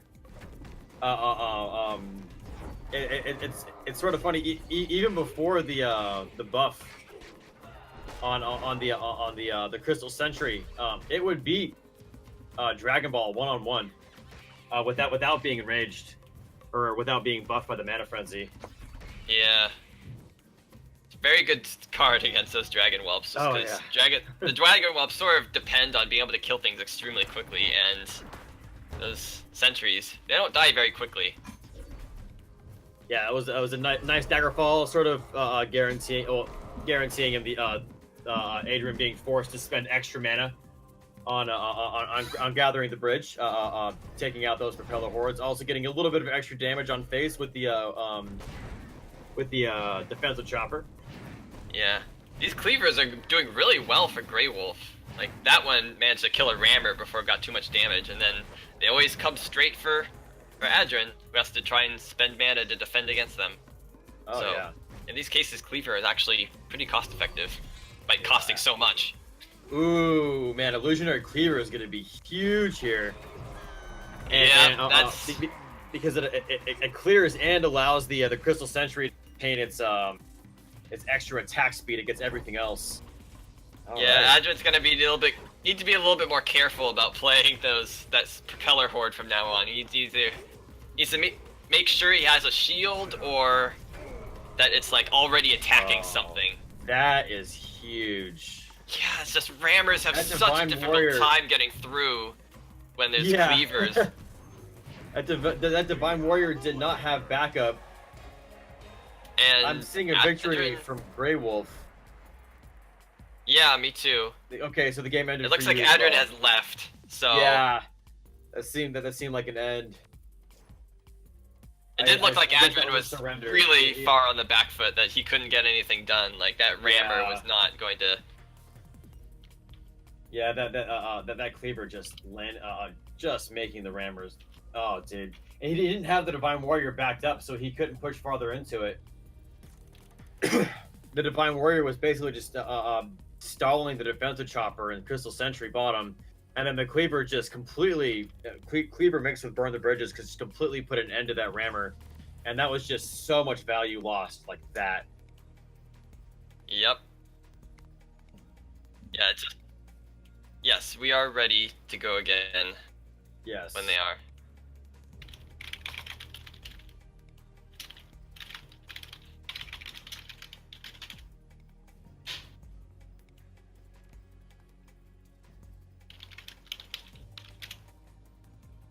So, whenever they get started, Adrian does have his APEP remaining now that he has lost with his King Puff. Alright, I'm gonna take a look at that. Yeah, we did want to see the APEP, so it looks like Illusionary Cleaver, Crystal Archer, Tantrum Thrower, Zalong, Flightless Dragons, Future Past. Future Past, that's fun.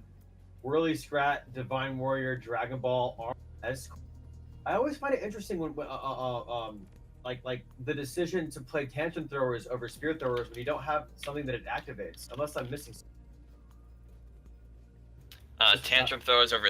Well, wait. They're a little they cost less, right? And if your yes, opponent they has cost both 3. bridges, then you could still kill Zalong or Well, it's not even that the opponent holds bridges. It's all, as long as you don't have a bridge, you get 3 of them. Like, both bridges could be neutral, and you get 3 Tantrum Throwers. True. It could be neutral. It could be right off the bat in the beginning of the game. So, they're pretty useful for that reason as well. I mean, yeah.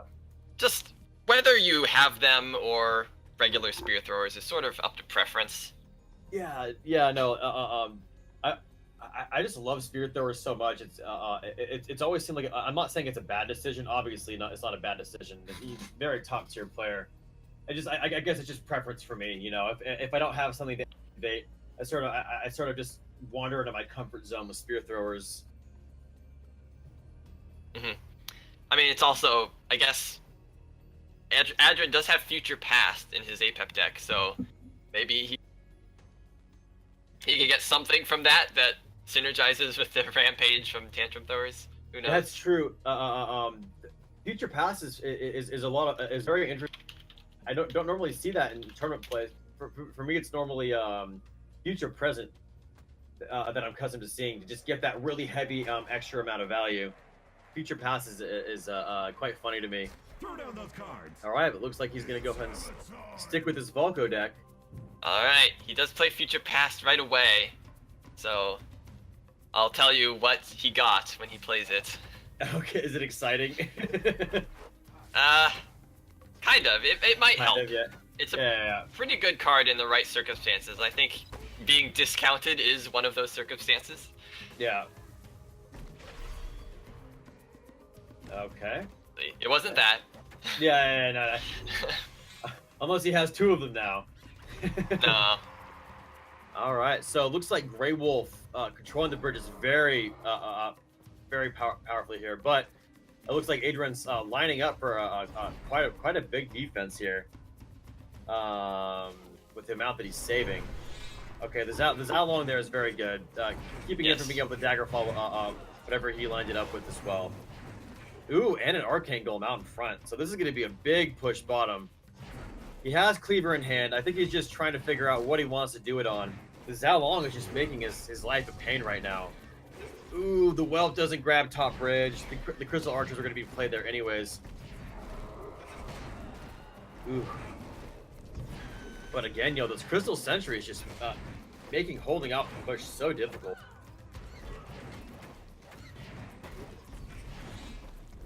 I mean, mixed with the Zalong, you know what I mean? Like, because a lot of times you want to chip away a little bit of them with the you know, like with a spell, you know, like he had Daggerfall that if he had played it with Crystal Archers or something, he could have Daggerfalled, gotten a little bit of damage on the Crystal Sentries, you know, as well as killing off the backline units. Alright, sorry everyone, I had to mute my mic for a second there, but it's all I'm good, back. man. Looks like that Guardian push from Adrian did do quite a bit of damage, and that is the discounted card that he got. Yes, So, but we'll the have next to large see. push could potentially be a problem because of Burn the Bridges, depending on how much Well- he wants to dump on the bridge at the same time. Well, Guardian does defend pretty well against that Burn the Bridges, so... Yeah, it does. And the Zhao Long's gonna have to be enraged for it. Oh, it's not a Guardian, it's actually a Crystal Sentry, so... Yes. Okay, so it's not protecting his stuff. It's hard to tell because they both cost 6 and they both look almost the same. Yeah, So and that's the one that just tanks and gives mana back, okay. That's how long has just been so difficult for Grey Wolf to deal with this game. You know, like just making it like his nice answers for dealing with the sentry push, just like he gets punished for it. You know, I mean, Yeah. like the Burn the Bridges. You know, the Daggerfall just a little bit. You know, like sometimes taking out a little bit of the back line. And Adrian obviously knows this. I mean, Zhao Long is very much a pain to deal with. He's forced to take extra damage on this cleaver because he can't let anything go face. Looks like the cleaver gets the other one though. Shit, Grey Wolf just struggling to hold on. Ooh. Thankfully, well, for Adrian does have a Dragon Ball, so he could just start Dragon Balling Grey Wolf. But I guess he just wants to make sure that he can hold on to the board state so he doesn't... Or wait for an overcommand. He has it in hand right now, is what you're... Yes. Oh, interesting. Oh, okay. Okay. Or perhaps There's he's the just so vulnerability. focused that he doesn't notice that Grey Wolf is that low. Yeah, That's also yeah. a possibility. That happens to me all the time. Oh yeah, the curse of the tunnel vision of a stressful situation if your opponent puts pressure on you. Also, just getting caught up in your cycle. If you're winning, sometimes you just don't want to stop the cycle, and you don't realize that your opponent, you know, like is so low on HP. So right now he's just sort of focusing on trying to make this top push work. Oh, I think he notices now. He's gonna Dragon Ball face. That Dragon Ball needs 2 hits. Especially There now it that they're Grey Wolf did just do a mana dump to try and get extra pot shots off with his perk 1, and then just the Dragon Ball. There was nothing that he had. He had a scrap pack that he had mana for in hand. He wished he had Screaming Scrat. That was pretty epic though.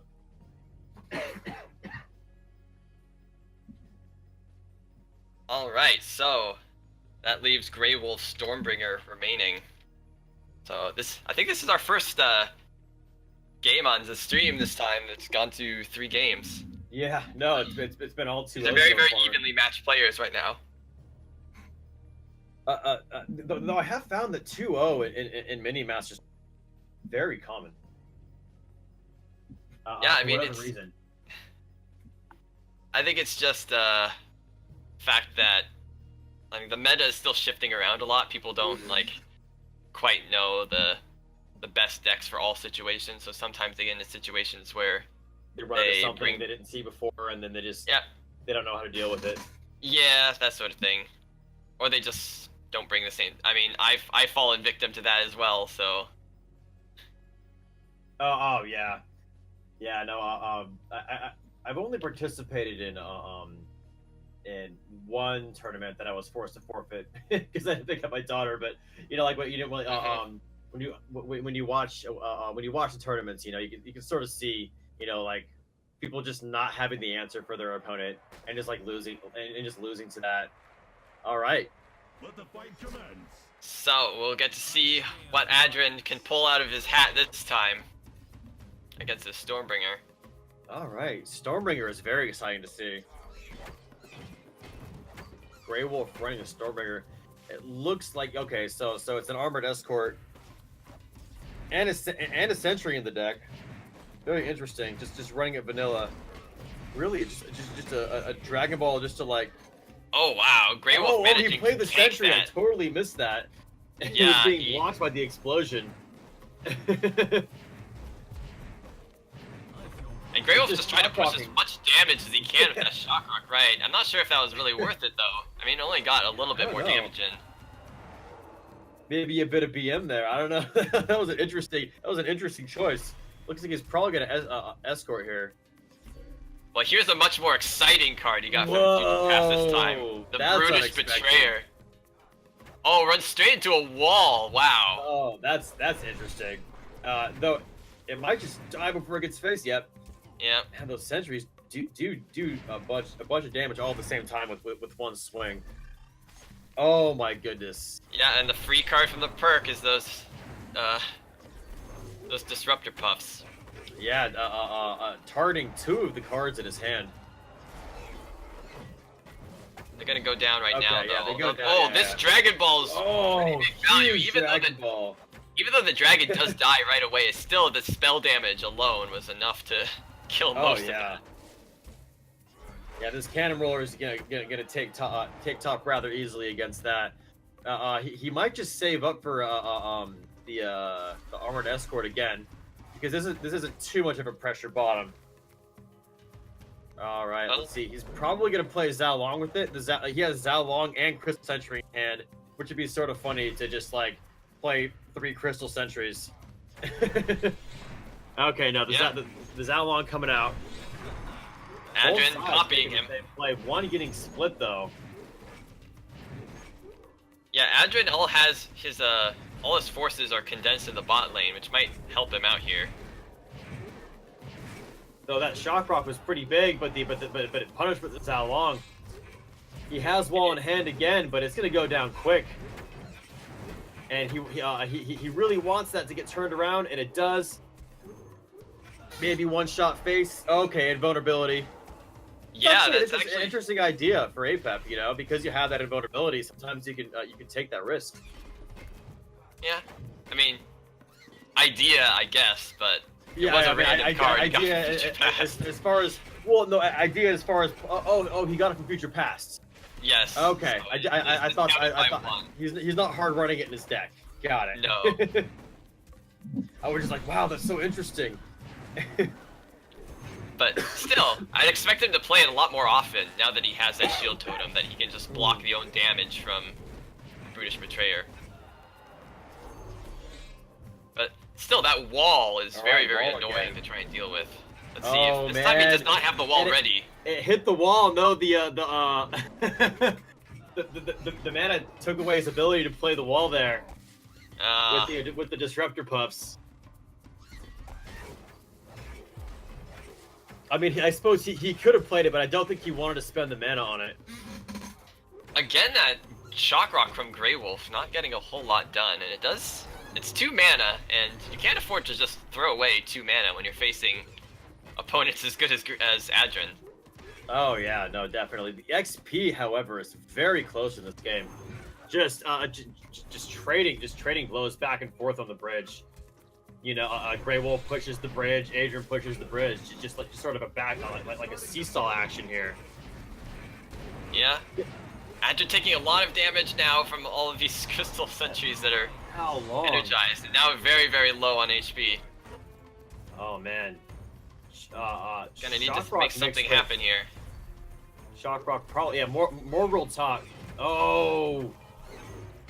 It hit both the Morgul and the Shock Rock. With the Disruptor Puffs. Now Adrian's desperately trying to use this Betrayer again to try and make something happen. He did get hypnotized, but it misses but it missed. Everything. Oh no! Oh no! Okay, the Divine Warrior there is gonna shut. Surprised he didn't wait until he got a little bit closer to the to himself, but that's quite a risk. He's at 187 life. Still, he's managing to hold on despite that miss from Hypnotize. At least it was free, and he was able to still play the rest of his cards to sort of hold on to things for the moment. Dude, that wall has been so useful for Grey Wolf. Yeah, I mean, it's not so great against most things nowadays, but it's pretty good against Brutish Betrayer. He is very, very good against Brutish Betrayer. Oh, we can't let that Crystal Sentry hit him. He just can't afford to take any damage right now. In fact, because of the Hypnotize, I totally forgot about that. Oh, Wow, the brutish betrayer just ping-ponging back and forth between the two players there. That's actually a really funny combo. Brutish Betrayer Uh-oh. into a... Oh, no. He played the shield totem too close, and now the Shellog killed it, and that's it. On the Shock Rock, yeah. That's the game. He could have pocketed that, but at the but if he pocketed it, Shock Rock would have taken it out, would have stunned it just long enough anyways. Potentially. I guess Apep could have killed the Zhao Long in time. Whew. What a match, man. I've actually played a match once in 2v2 where my opponents were running 6 Brutish Betrayers, and each of them were running 1 Hypnotize.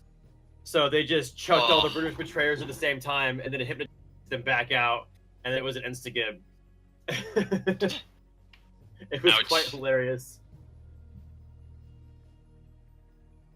All right, so that is it for that match. Adrian has won 2-1 over Grey Wolf. And let's see how the rest of the matches are going. It looks like we know. Oh, never mind. Most of the matches are in. It looks like. Yeah, I mean, it was a very rare on-stream, 2-1 and not a 2-0. Mm-hmm. So we got into the lengthy end of things. Most of the matches should be wrapping up. Let's see. All right. I guess chat wants to see Tenshi. Let's take a look at this.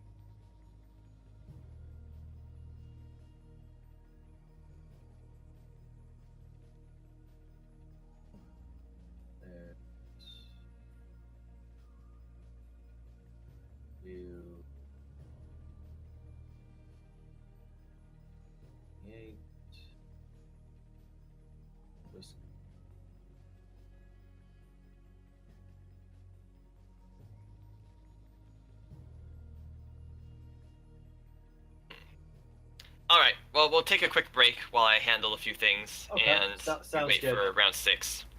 All right. Perfect. All right.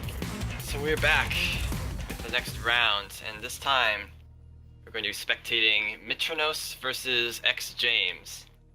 Mitronos, Mitronos, something like that.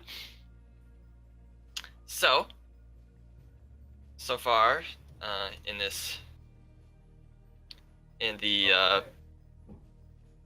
overall standings right now, turns out there's only one person left undefeated, and it is Datenshi. Yes. Who was able to beat Cat in the last round. Wait. Did he 2-0 Cat? I'm not sure. I don't see it right now. I think it was 2-1. Yeah. Okay. It was 2-1. So Cat's still putting up a fight. Impressive. So for people who want to see Datenshi, he's almost certainly going to be in the top 8. So you'll get to see him then at least. But you might be able to see him in a group stage as well next round as well. So we'll just have to see. So as for now, we've got Mitronos and X James, and we've already got their bans in. Mitronos had banned Ravager and Apep, and X James has banned Ravager and Volko. And let me just put that in. So that leaves Mitronos with King Puff and Milloween. Okay. And it leaves X James with the Setsu and his Volko. So as for these decks in particular, let me go ahead and take a look at what his Milloween's like.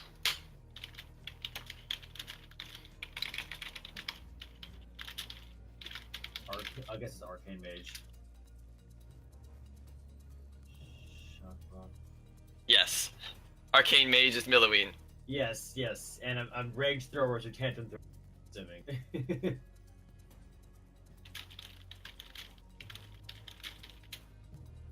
Interesting. Millowing deck.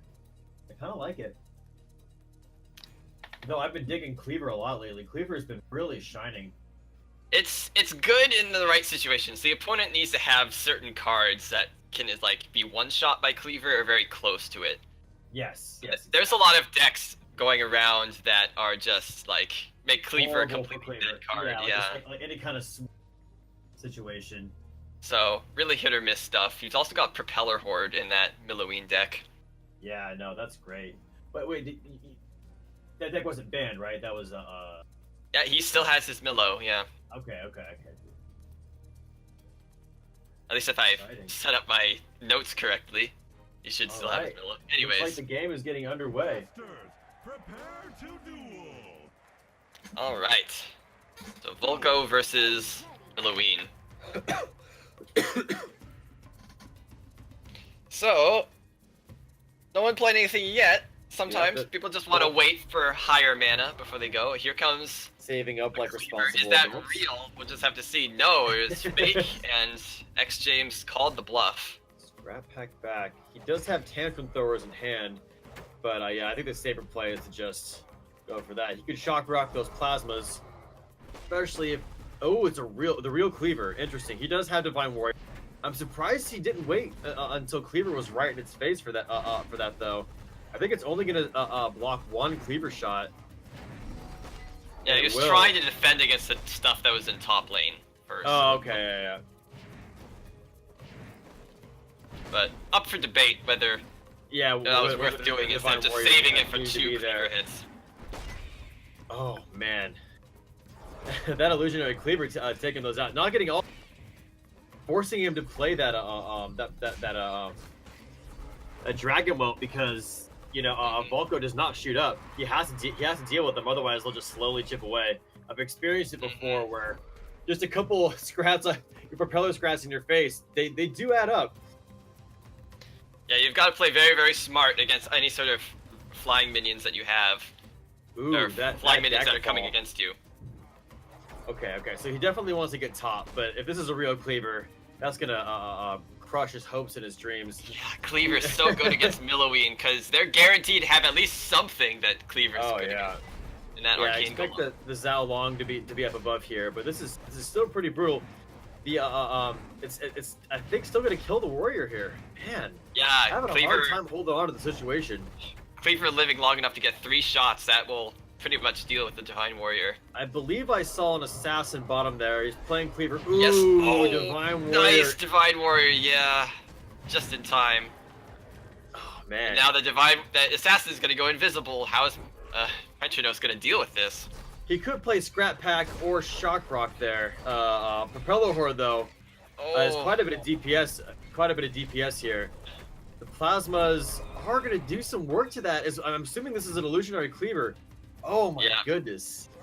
This is a brutal game for Mitronos. I'll just say Mitronos. He can correct me in chat Yeah, sorry. if he wants to. So yeah, he's been holding on to this Mana Puff Madness for a while. I'm not sure if this is. I mean, he gets them on bottom. He's gonna lose them top. He needs something to take out that. No, it's not gonna work for him. Didn't quite get the value that he wanted. I don't think. I don't think any of them procced. Another Propeller Horde coming out though. So Yeah, this I time feel like James doesn't have. Well, he actually does. He cycled around to. Oh, he plays Illusionary Divine Warrior. Cleaver, That'll work. yeah. He had Illusionary Cleaver. I thought he was gonna play that, but Yeah. Divine Warrior sort of works too. Not as well actually, because that Propeller Scrat ended up taking the top bridge as it sort of lagged behind that warrior. Yeah, no, it's funny because he really couldn't afford to not play Divine Warrior there. If that, it just couldn't be allowed to go face. Right. Anyways, still, X James is doing really, really well in this game, just chipping away at Mitronos' HP. Oh yes, as well as having quite an experience advantage, just holding those bridges very solidly.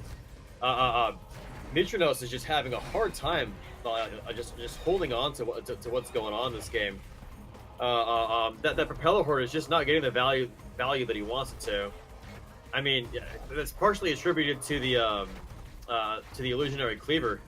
You know, just making it so that card. Oh, nice shock rock.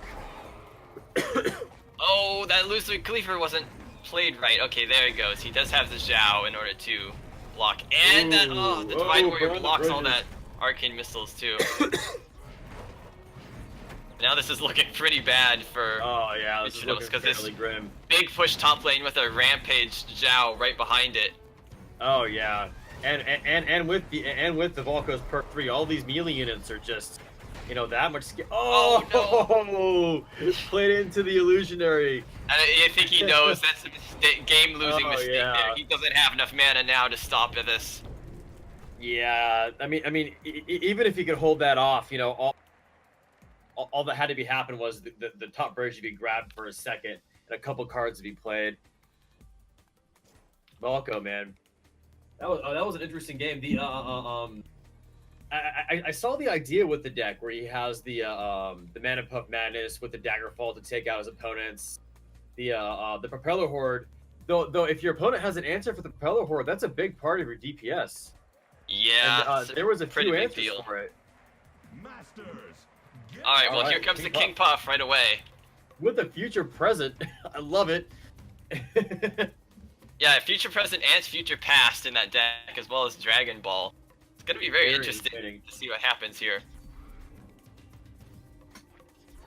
Ooh, fancy. And by fancy, I mean just sort of exactly what. Oh, it's real. Yeah, but here's exactly that's the problem with playing future present right away is that sometimes the opponent just puts up the aggression Yeah, immediately. yeah, exactly. And Cleaver's really exactly. good at doing that. It's so fast that you don't really have time to get mana back and respond if you just Yeah. played a future present. So what he did get from that future present was Spear Thrower. So Oh. he currently has a 2-cost Spear Thrower in his deck.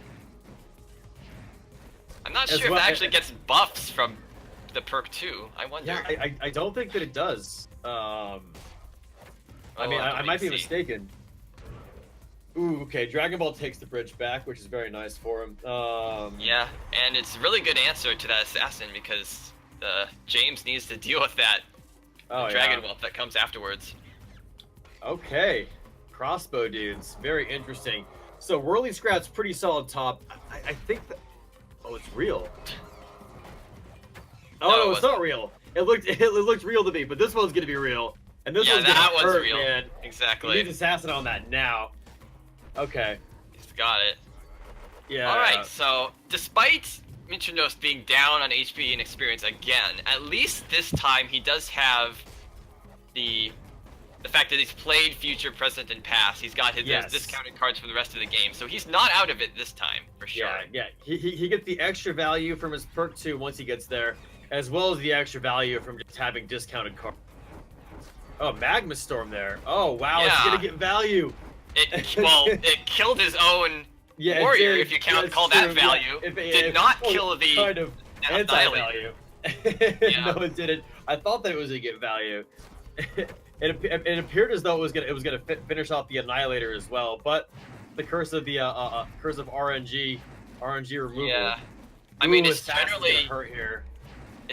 strong against like a large group of stuff, but if you're just trying to kill a single minion with it, Oh, yeah. sometimes it's not gonna kill that single minion. Yeah, Assassin's gonna clear up bottom here as well as Dragon Ball top. Man, he really needs that perk too, but you know, Volko's perk 2 is also very powerful, you know, as far as dealing with bridge control, you know, like if Mitranos ever wants to go for a big, you know, King Puff, you know, push, you know, the burn the bridges can just come out and put an end to it. Here comes Alright, another he does real have- cleaver. Scrap Pack to deal with this. Alright. Okay. And yeah. Assassin is enraged, which is really scary against a lot Yeah. of stuff. He killed that cleaver almost instantly. Oh yeah, and now perk 2 finally for King Puff. This is really where King Puff shines. I don't know if he saw it. He did see it. Okay, so Yeah, Scarecrow's and he probably reacted. top. Taking the damage from the Zalong. I don't think he had a choice there. He really needs to. He really value Yeah, going. he can't really afford to take any more damage like that because any lower and those firebolts are going to be a serious threat to Yeah, end the game here. definitely. Interesting Dragon Ball just on the Warrior to a little bit of extra. Annihilator, I think, would go top here if I was playing. Yes, Annihilator against the Dragon Well.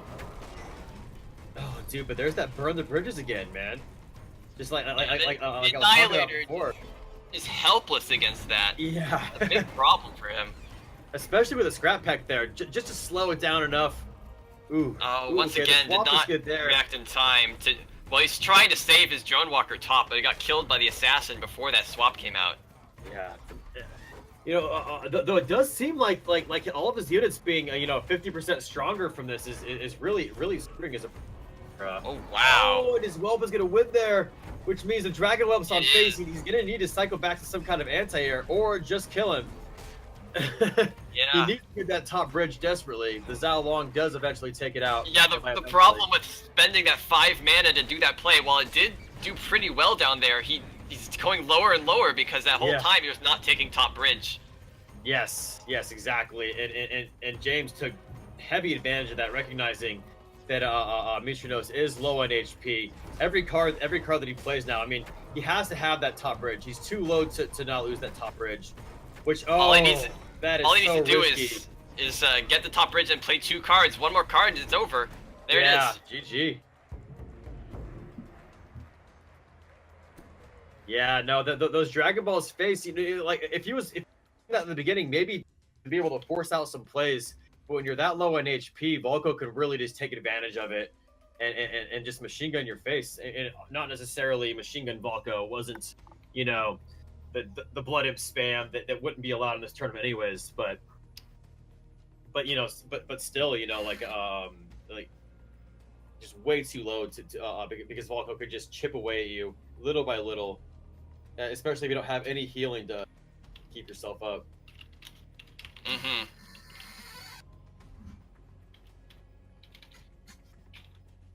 So a very quick 2-0 from X James there, showing that his Volko is definitely a pretty good deck there. Oh yeah. I'm very glad to see that Volkos are doing so well. Yeah. Well, Volko was pretty well in the last one as well. I think was it Cat took out Video Gamers Rappo. I mean, and Video Gamers Rappo just seemed unstoppable that tournament.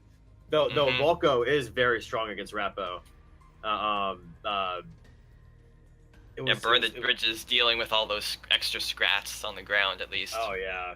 All the pushes that the Video Gamer was coming out with, Burn the Bridges. I mean, the Volko is just his AoE auto attack. I mean, it just made it really difficult for Video Gamer to get any kind of offensive going.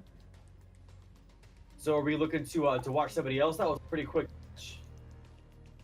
Well, we'll see if there's. I mean, it looks like a lot of matches for round 6 have already been submitted. Probably. Yeah, so we'd probably only be able to one. So let's see. Yeah.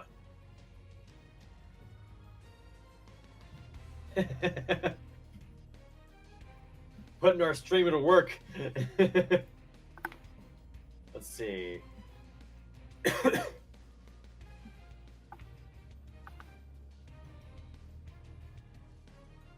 Anyways, so we looks like we'll probably go into a brief interview between matches.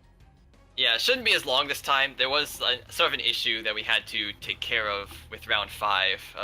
One of the scores being submitted incorrectly.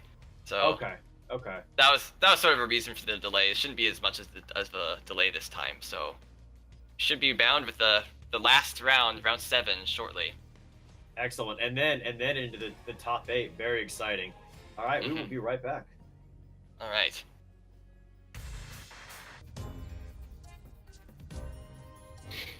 All right, guys. Here we are with the final round, and Detenshi is continuing his streak of beating everyone.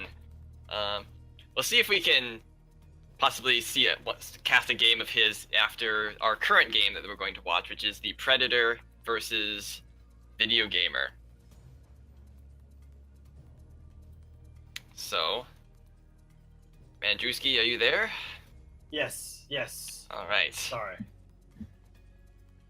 Just getting things in order. All right. We are waiting on their bans for. Actually, we have their bans already. So let's see. Gamer has banned King Puff and Ravager, Okay. and Predator has banned Ratbo and King Puff. Okay. Interesting.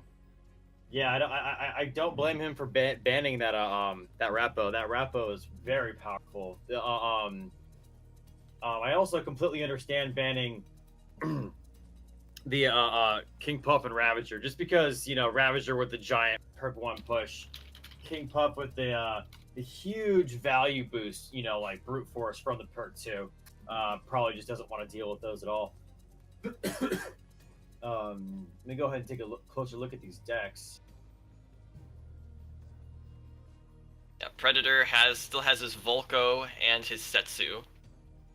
So, and once again, we've got a Volko with both types of cleavers, illusory and real. I love it. The mind games, dude. I love the ability to do the mind game. It's almost running a real cleaver. You probably should have an illusionary cleaver. Yeah, it's just so good against this propeller horde, which a lot of people have been running. Speaking of, does Video Gamer have one of those? Just has propeller scrats in his Milloween, no horde though. Beam of Doom in his Milloween as well. Which is gonna be interesting to see. I do sort know of falling out of gamers- favor. Yeah, I do know Video Gamer is one of the few Grandmasters that still runs Beam of Doom very consistently in his decks. I find that very interesting. But he's definitely gotten value with it on me on the man. I do love seeing Beam of Doom still being used. It looks like as though the game is getting underway. All right. Welcome to Minion Masters. Let's do it. All right, Swarmer's in hand to split if he wants it. And he does. But is countered immediately by Plasma Marines. Yes. So there we have it. Yeah. Predator takes the bridge back. He doesn't really have a very... I mean, he could just do Propeller Scouts in one spot with Screaming Cycle too. But the Zalon will just take this back. He could use his own Zao plus Screaming Scrap bottom in order to take that back. Or he could just let Mellowing deal with it, which is the responsible thing to do. Mhm. All right, Zhao Long back. He does have Soul Stealer and Divine Warrior in hand. I'm not Soul Stealer, but Curse Bear. Mhm. Let's see. XP is very close. Jump coming out. This is gonna hurt pretty bad. But Yeah, just deciding to pile onto it. Oh, the dagger. yeah, doesn't kill that Zhao though. And in the meantime, this Curse Bear was just completely left alone to hit Predator in the face. Just smacking him. Yeah. Oh no, but yeah, but that Zhao Long got so much value because of the dagger fall. So it's sort of a bit of a give and take. I'm not sure if Predator really wanted there, but still he's a little bit ahead of XP. He probably needs to use his Dragon Whelp to try and kill that Zhao Long more often. Instead, he puts it bot lane, which also works. It's good against that Whirly Scrat, but yeah, I'm not sure. Kills the Zhao anyway. Running a lot of spells, in that he's got quite a few. Yeah, he's got his Daggerfall and his Wheel of Doom. Is he also running a Shock Rock? It doesn't look like it. Doesn't look like it. Yeah. So he has the Setsu lift. He has the Wheel of Doom and the Daggerfall. So that I mean 3 spells. That's pretty heavy. Like if you end up even with 2 spells in your hand when your opponent has a Zhao, it just doesn't feel good.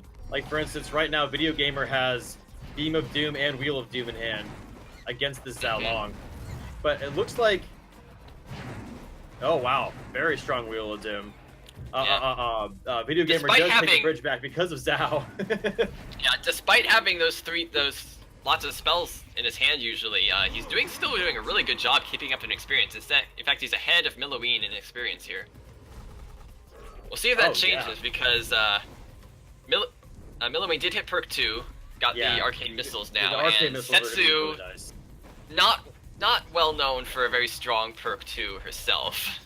Well, also the arcane missile gives Video Gamer an answer for Zhao Long. You know, even though it's a spell, I mean, it could be blocked, but I mean, I see him aiming at it, but there's the warrior in the way. He wanted to. I saw the temptation. Yeah, using Scrat's bottom just to take that bridge a little bit earlier. Oh, I'm surprised he didn't save it for the next Zhao. I guess he just wanted to get out of hand. Beam of Doom. I love it. Does hit face as well as all those minions, but that is, I mean, 7 mana to pay for it. Oh yeah. The Dragon Whelp didn't clip the corner on top bridge, forcing out Scrap Pack, which isn't too much of an investment, but every little bit counts. Oh, that Wheel of Doom likely get hurt. But Video Gamer still has both bridges. Yep. Yeah, Predator needs to find a way to get the bridges back now. It looks like he's sending Setsu to that one. You know what's interesting is a lot of times I say that Milloween has one of, if not the strongest perks perk 3s in the game, but Setsu, if you're running enough spells, can be very, very powerful if you can get your opponent low enough for that to become a serious threat. Yeah. Ooh! Oh, just no. barely. Early Scrap was not low enough health for the Wheel of Doom to go through. Yeah. All right, Zhao Long up. Oh. Video Gamer with 2 spells in hand, Wheel of Doom and Beam. That's when the power of Zhao just like forcing your opponent down to 2. I mean, not forcing them. Obviously, they have the choice to enrage the Zhao, but it really feels bad. Like being shrunk down to a 2-card hand. If that's the decision you need to make. Perk 3 on Video Gamer with Milloween. And Predator hit perk 2 right after. I mean, very good play for Video Game to come back in this and take the experience advantage over time. Oh, that's exactly what he wanted there. To be able Predator to use that. Needs to find a way to deal with these arcane golems. That's a huge amount of damage here that they I'm guessing represent. he might jump on it, but the Beam of Doom on face. He doesn't have any spells in hand that he can really use. I mean, I guess he can Wheel of Doom, like empty space in order to reset Setsu, but that hardly seems worth it. Oh yeah, and it looks like he's gonna Wheel of Doom face. Oh, killing Setsu and smashing Setsu in the face a second time. Yep. The double whammy there. That Divine Warrior is just such a clutch on the back foot spot. I mean, he was really easily held off the second push, but here comes Setsu. Looks like Arcane Golem just gonna take it out though. Oh man, this is brutal. Yeah, dude, like perk 3 with that level 5 Arcane Golem. Such a powerful thing if your cycle's fast enough. Indeed. And yeah, the Wheel of Doom not doing enough, and now Predator's really on a timer because that Beam of Doom is coming. And this is, once again, 2 the Wheel of Doom and the Arcane Missiles. Now to 7, and that Zhao Long is going to do it. GG. That Beam of Doom really was really quite nice that game. I love seeing Beam of Doom being still played. It used to be in every deck, basically. Yeah. And then when they nerfed it to 7 mana from 6 mana, Magnastorm sort of became the removal of the safe. I'm not sure if you can see the quotations. The safe removal of choice. The consistent, using quotations again. Mm-hmm. All right, and immediately into the next game. Predator now switching to his Volko to try and do a little bit better job, and maybe he can try to kill Milloween this time before those Arcane Golems start rolling. Predator pretty sad about that last game with all the bandages on his head. Mm-hmm. But looks like Predator's starting off with a pretty strong push here. Video Gamer does have Scrap Pack in hand to scrap a bridge real quick though. Oh man, using 6 mana to get that bridge bottom for Predator, that can't feel good. But he does still have he does have both. And he might retain top. No, the Xiaolong was there, Xiaolong, yeah. but at least did force him to use the Xiaolong because that Yes. Dragon Whelp would have had that bridge otherwise. Exactly. So, he got a Screaming Scrap, but that would just taunt the Scrats right back onto the bridge. Predator using Swarmers to try and delay this Curse Bearer, but it didn't. The Curse Bearer ended up killing them all. I think he should have probably just used the Swarmers instead to on that Curse Bearer Ooh, after really the Curse Bearer strong, locked onto and his the Swarmer's face. now landing on it. Yeah, these are really value Swarmers here, taking cleaver Oh, hits yeah. like this. And he might even just play Propeller Scrats here. That was a wonderful pile-up on the bridge. That's one thing. Whenever I run at a video gamer, playing against, when both players are piling up on the bridge, trying to see who can get the most value out of it, you know what I mean? Video gamer is so hard to beat in those situations for me. I think it's all the King Puff practice that he had back when King Puff Swarm was a thing. So this time he plays the Swarmers, immediately takes the bridge, and they're gonna help deal with this Arcane Golem. So that's the kind of Swarmers you want to play. Yes, Swarmers They're actually best when they're not getting attacked, for sure. Exactly. They have a very, very strong DPS for their mana costs. So playing them on the back foot, waiting for something to get to face, you know, they're gonna get a lot of value out of that. That was an absolutely Gamer amazing drags the Screaming Cleaver Scrat. over to his Arcane Golem. I guess that was on purpose. He was planning to play Divine Warrior to tank it, but Oh yeah, no, that was. it looks was scary beautiful. from the my other perspective. perspective. It was a wonderful play. Mhm. You know? Oh, Beam of Doom could come out here. It looks like he's. Oh, Wheel of Doom. It does kill his own warrior, but Oh my goodness. Kills all the spear throws as well. Yeah. One of the Propeller Scrats getting dragged back to re-grab the bridge. Oh, very intelligent. I love how he used that Curse Bearer there to make the Plasma Marine stop, just to eke out a little more damage, keeping the bridge all for himself. Oh, Predator doesn't have anything to block those arcane missiles, so Zhao goes down. Ooh, man, that Cleaver Anyways, almost got faced. It looks like the game is going pretty much the same as it did last time. Yeah, I mean, Although has Predator's doing more- a bit better this time, for sure. Yeah, I mean, it's looking close, but once Video Gamer gets to that perk 3, I mean, that's so strong. Billowing is just so powerful at that point. I know I sound like a broken record, and I will Yeah. for a long time to come, but man. Yeah, the one big problem for Predator right now is he hasn't done a lot of damage to Video Gamer, so there's not really any pressure on Video Gamer as far as his health is concerned, which is what you'd really want to have happen Yeah. if you're playing Volko. Oh yeah. Yes. Yeah. Oh, definitely. And the Xiaolong is just being really annoying because none of the spears went onto it.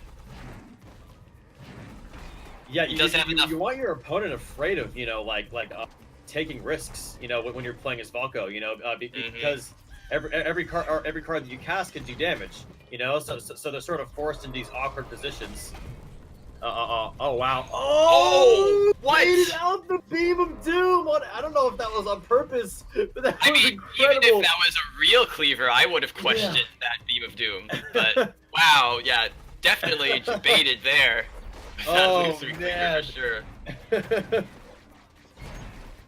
That was incredible. I mean, back when Beam of Doom costed 6, you know, Beam of Dooming a cleaver was just a classic play. But Kind of. yeah, It can be good. a cleaver lands and then you beam it. That way you don't have to deal with it anymore.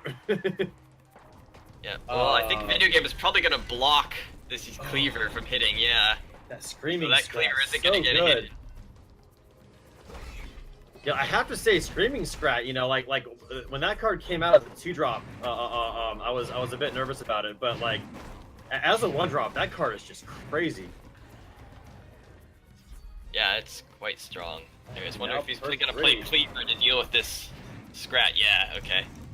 But then immediately beams, and this beam is a bit better because it hit face as It well. hits face as well, And, yeah. Of course, he made sure that it was real before he actually committed to the beam this time.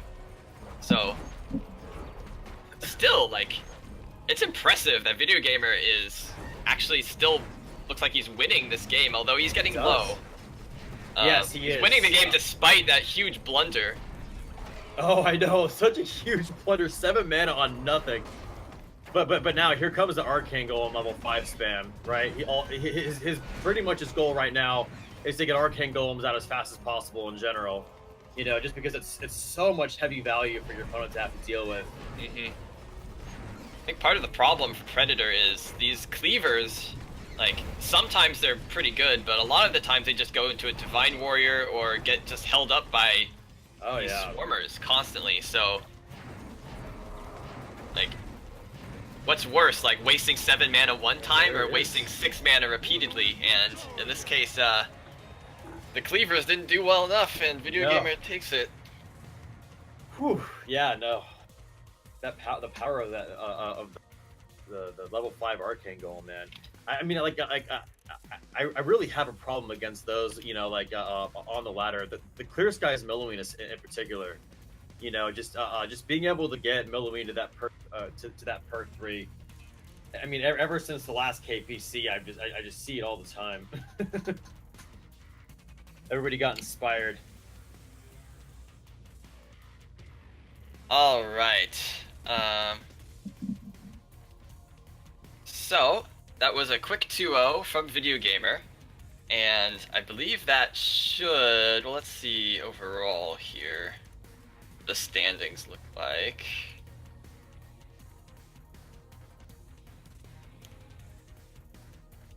Well, it might get Video Gamer to the top 8. We'll just have to see. He's sort of on the edge right now. So is Predator. So that might be it for Predator. Not sure if Predator can make top 8 now, but as for Video Gamer, we'll just have to wait and see. Okay, man. Exciting. I'm not sure if we know of any matches that are still underway right now.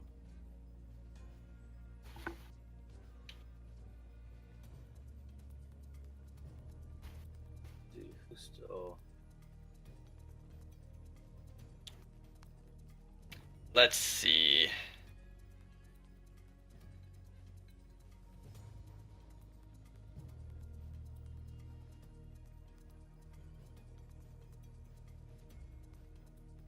We'll see if Detenshi is still in.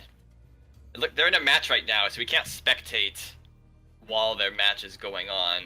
I mean, we should be able to unless it glitches, right? There's a small chance it won't glitch. Right. But I'm not sure if our streamer has Detenshi on his friends list.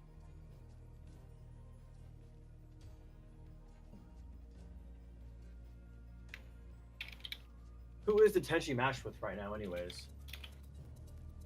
Engineer. Or Gandalf. Gandalf the pink, yeah. Yeah. Oh no. Dang, that would have been awesome. Maybe poke our noses in on that. Let's see here.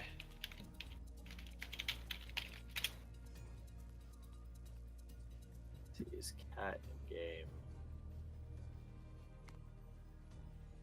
Okay, it looks like Cat is in game.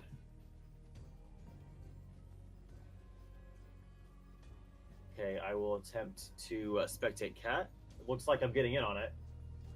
Okay, well, we'll see if this works. All right.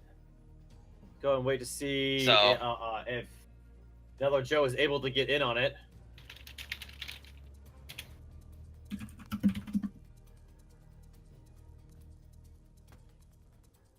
Wow, I almost feel bad for the cleaning crew.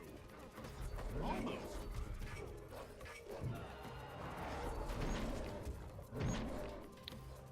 For those of you who can't see this, it's quite an epic match.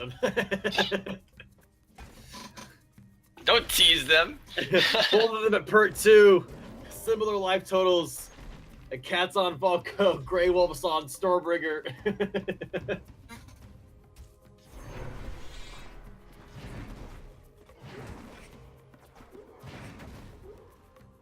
Okay, looks like we are in. Okay, he is in. Okay, excellent, excellent. So, Grey Wolf moving across with this pretty hefty push. I thought he had one of the bridges in hand. That was a bit odd. All right. Looks like it's fairly even. Cat is a little bit ahead in experience, but a little bit behind in health, although HP doesn't really matter as much for him. It's Grey Wolf that needs to worry more about HP, since Volko is going to be sending fireballs his way. Oh, yeah. He needs something to put in front of that. Oh, no. Okay, Divine Word. Cycle. Yeah. That was the next cycle card. Yeah, Cat had it ready. Yeah. He knew what he was doing. Yeah, he knew it was coming. And the fire imp here. Oh, it's the attack's gonna fire imp and not land. Okay, a little bit of extra damage onto those. Actually, quite a bit of extra damage onto the. It singed those sentries a little bit. Okay, it looked like Cat casted an invisible. Oh, there we go. Again, another Okay, spectate bug that happens Mic when off. we spectate Mic matches off. mid-game. Yeah. Mic Spectating matches off. mid game for whatever reason. Okay, so he wants to get Mic Divine Warrior. off. Was not going to be in time. I mean, maybe. Oh, the Divine Warrior does push away just enough that the Fire And the Imp can live. And the explosion really just huge. barely didn't kill the fire imp. I mean, that's got to be like less than 5 HP. Now Grey Wolf has to deal with this incredibly annoying push top Okay. lane. He does have a wall to sort of soak the Yes. shot from the Fire Imp, so that should deal with it. He also but has Burn the Bridges, Mic which he's going to off. use, and I would recommend using fight this Mic out on the off. board just because of the power level Mic of off. those armored escorts. yeah. I mean, it's more of a situation where, oh no, Grey Wolf played those Plasma Marines right into that, Oracle yeah. Death Roar, getting them killed. Oof. We'll Brutal. see if Cat can capitalize on that. Cat's still ahead in experience, off. and now Yes. has a Frenzy, or Rampage on all his melee minions now. Yeah, both perk 3. Fire Imp moving across the board. I mean, he has to deal with this. Not. Oh, one swing. Oh, that would have been a huge swing from the Fire Imp. It looks like there isn't a Zao on the board, so he was able to chip away a little bit on them with that Daggerfall. Just a little bit of Right. extra damage feels I nice. expect Burn the Bridges to come out soon, again, despite that Zhao Long. But Yeah. no, it looks like this time he's not doing it. He doesn't want to deal with that Rampage Zhao Long. Yeah, no, I mean, as Volko, it's really a threat. And Grey Wolf using that Shock Rock to keep that Zhao Long alive, he knows that Cat desperately wants to play that Burn the Bridges and won't do so until the Zhao Long's gone. Okay, finally, Cat gets it off and manages to deal with all the ground minions. Oh man, I was about to say Legionnaires is greater than Scrap Pack, but Plasma Marines plus Swarm Lord is greater than Legionnaires, or lots of Yeah, even- Legionnaires anyways. Even top lane was taken by this lone Plasma Marine. Zhao Long is making this so awkward. He wants to put the Divine Warrior in front of the Fire Imp, but he needed it bottom. That was too much of a threat. Oh, the Fire Imp does not survive. Probably Scrap Pack top, and he chooses to. Dagger falls despite the Zhao. Such a man, the Zhao Long just really putting the hurt on him.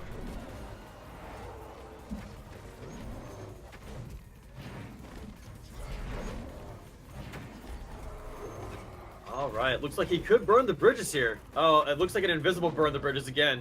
All right, not having the effect is kind of weird.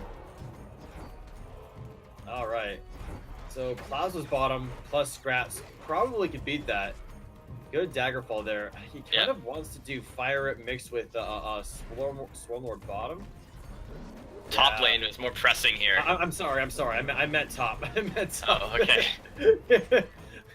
I was thinking the other word. Gotcha. Yeah. Oh, that Zhao Long still survived somehow despite those spear throwers. I think one of the spear throwers decided to attack the cannon roller for some reason. Yeah, It's that not such a Divine big Warrior deal. It's top gone is now. so needed. But now he's probably gonna stint into Swarmlord here. Okay. Scrap packet is Swarmlord. Oh, this is super close because Cat's up, almost about to hit Mana Frenzy. Grey Wolf does have bridge control right now. Cat just needs to make sure he doesn't die right close. here. 196 to 199. Oh my goodness. It looks like it might just be over. He's just shocked Brock's face and that's it. Oh my Just goodness. couldn't quite Grey hold Wolf it long enough. Taking down Cat. What a match. Well, game at least. We're not sure if the match is I'm over. sorry. What a game. Yeah. Well, yeah.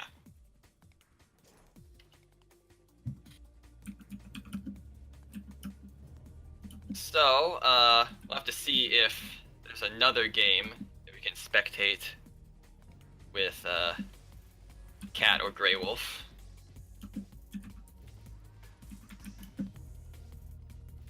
Otherwise, I need to make sure the rankings are going in.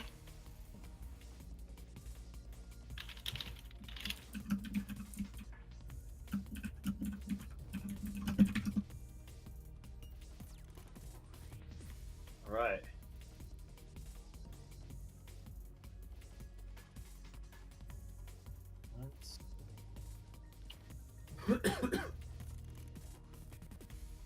So let's see.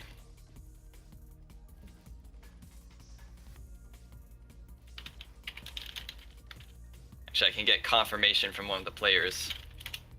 Yeah, that would have been a really cool set to watch. Wait. Was that third game or second game? Oh, we don't know yet. Cat and Grey Wolf have one more game to play, and it looks like we're getting into it right now. Excellent. It's 1-1 at the moment.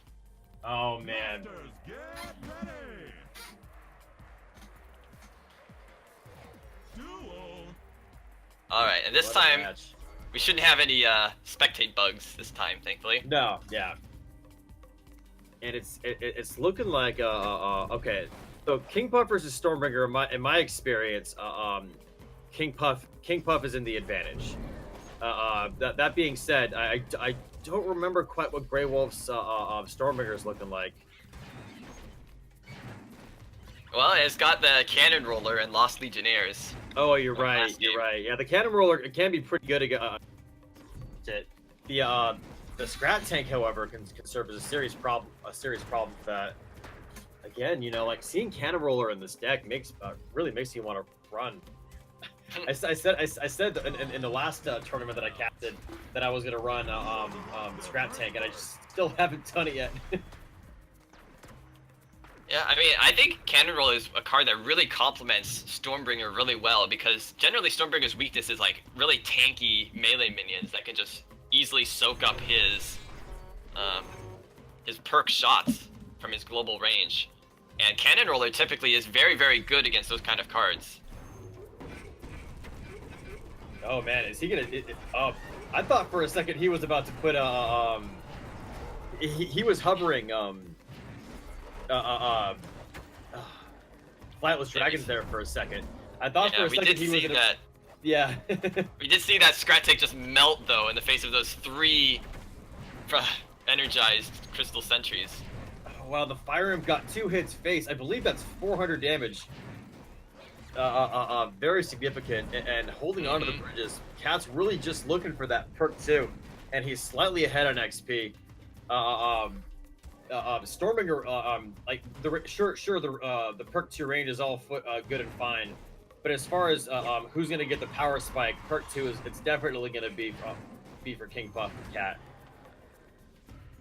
Yeah, and already he's hit perk 2, and Werewolf needs to find a way to try and come back in this.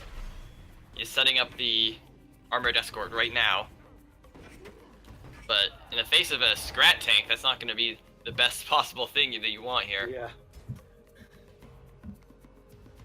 So Grey Wolf seems to be just biding his time. Plays a saving wall for first. A nice answer. There we go. Interesting. And is going to try and deal with all the stuff there, but Oh, Fire Imp goes Fire right Imp. over the edge of the field here to get some early shots on all this stuff and takes them out really quickly. And the Divine Warrior to back it up too. That must have been a misclick trying to take bottom bridge with that Shock Rock. I have to imagine so. That's really unfortunate for him. You don't want to waste any mana at this high level of play. He could swap with the bridge, but I mean he might as well use Scrap Pack if he has it in hand. All right, setting up for another push potentially with this Scrap Tank.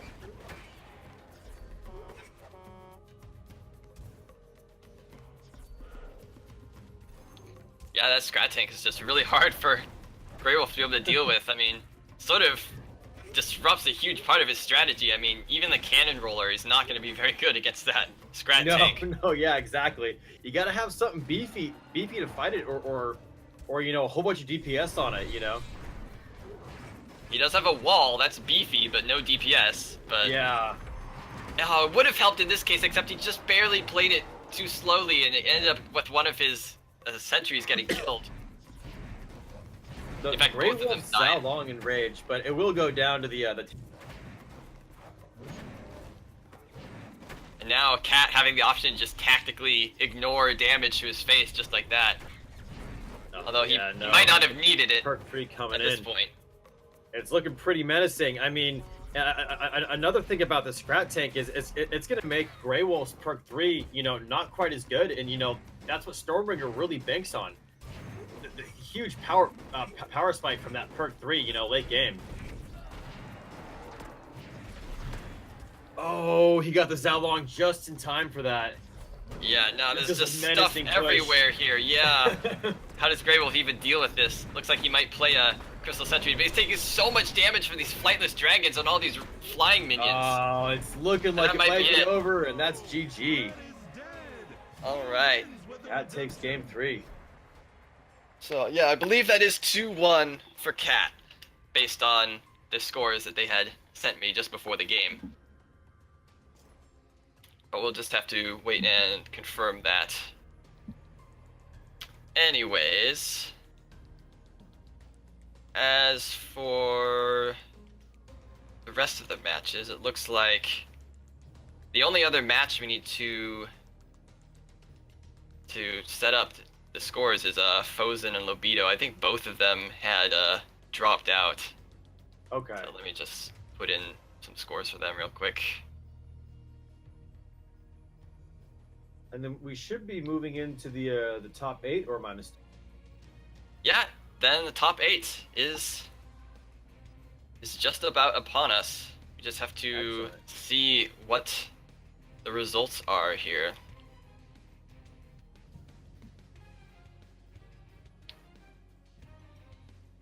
Yeah, I mean, I'm watching this play that Shock Rock bottom. You know that must have been a misclick. I mean, there was really no other reason. I mean, he wouldn't have Shock Rock nothing. I hate when that happens to me. At least it wasn't a huge mana investment. But I mean, as far as an emotional blow, that must have not felt good, especially in a tournament setting. All right, so just double checking the results here. Want to make sure that everything looks correct. There's no like scores that are reported incorrectly or anything like that. Nobody has 200 points.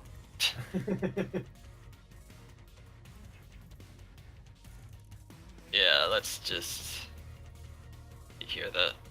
Trying to find the interface that actually works here. After this tournament, So- I might roll in 2v2 with somebody, you know, with 6 Scrat Tank double Mordor. Mm-hmm.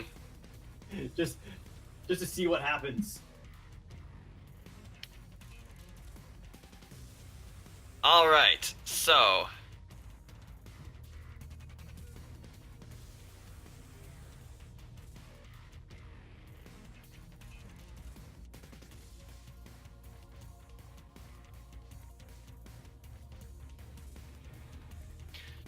our top 8 then is going to be Cat, who did manage to finish first place in the group, since the Tenchi, who is second, did lose his final match. Then we have Mephisto, Gandalf the Pink, Video Gamer, Grey Wolf, Frog Daddy, and Adrian. I like that screen name, Frog Daddy. Frog Daddy, yeah, I he recognize the player, looks like though. he did very well, yeah.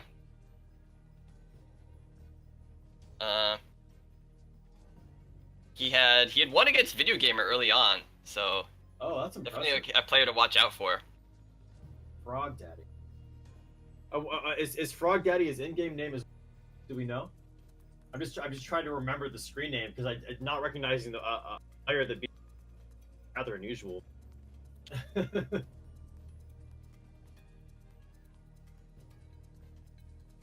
Well, let's see if he's got oh, it's Zinyu. Okay. Oh, okay. So I guess he changed to Frog Daddy for the Steam, for I the see, tournament I see. part. Okay. Okay. Yeah. Anyway, makes so sense. that is our top 8. And let's see if we have the bracket yet. Doesn't look like it.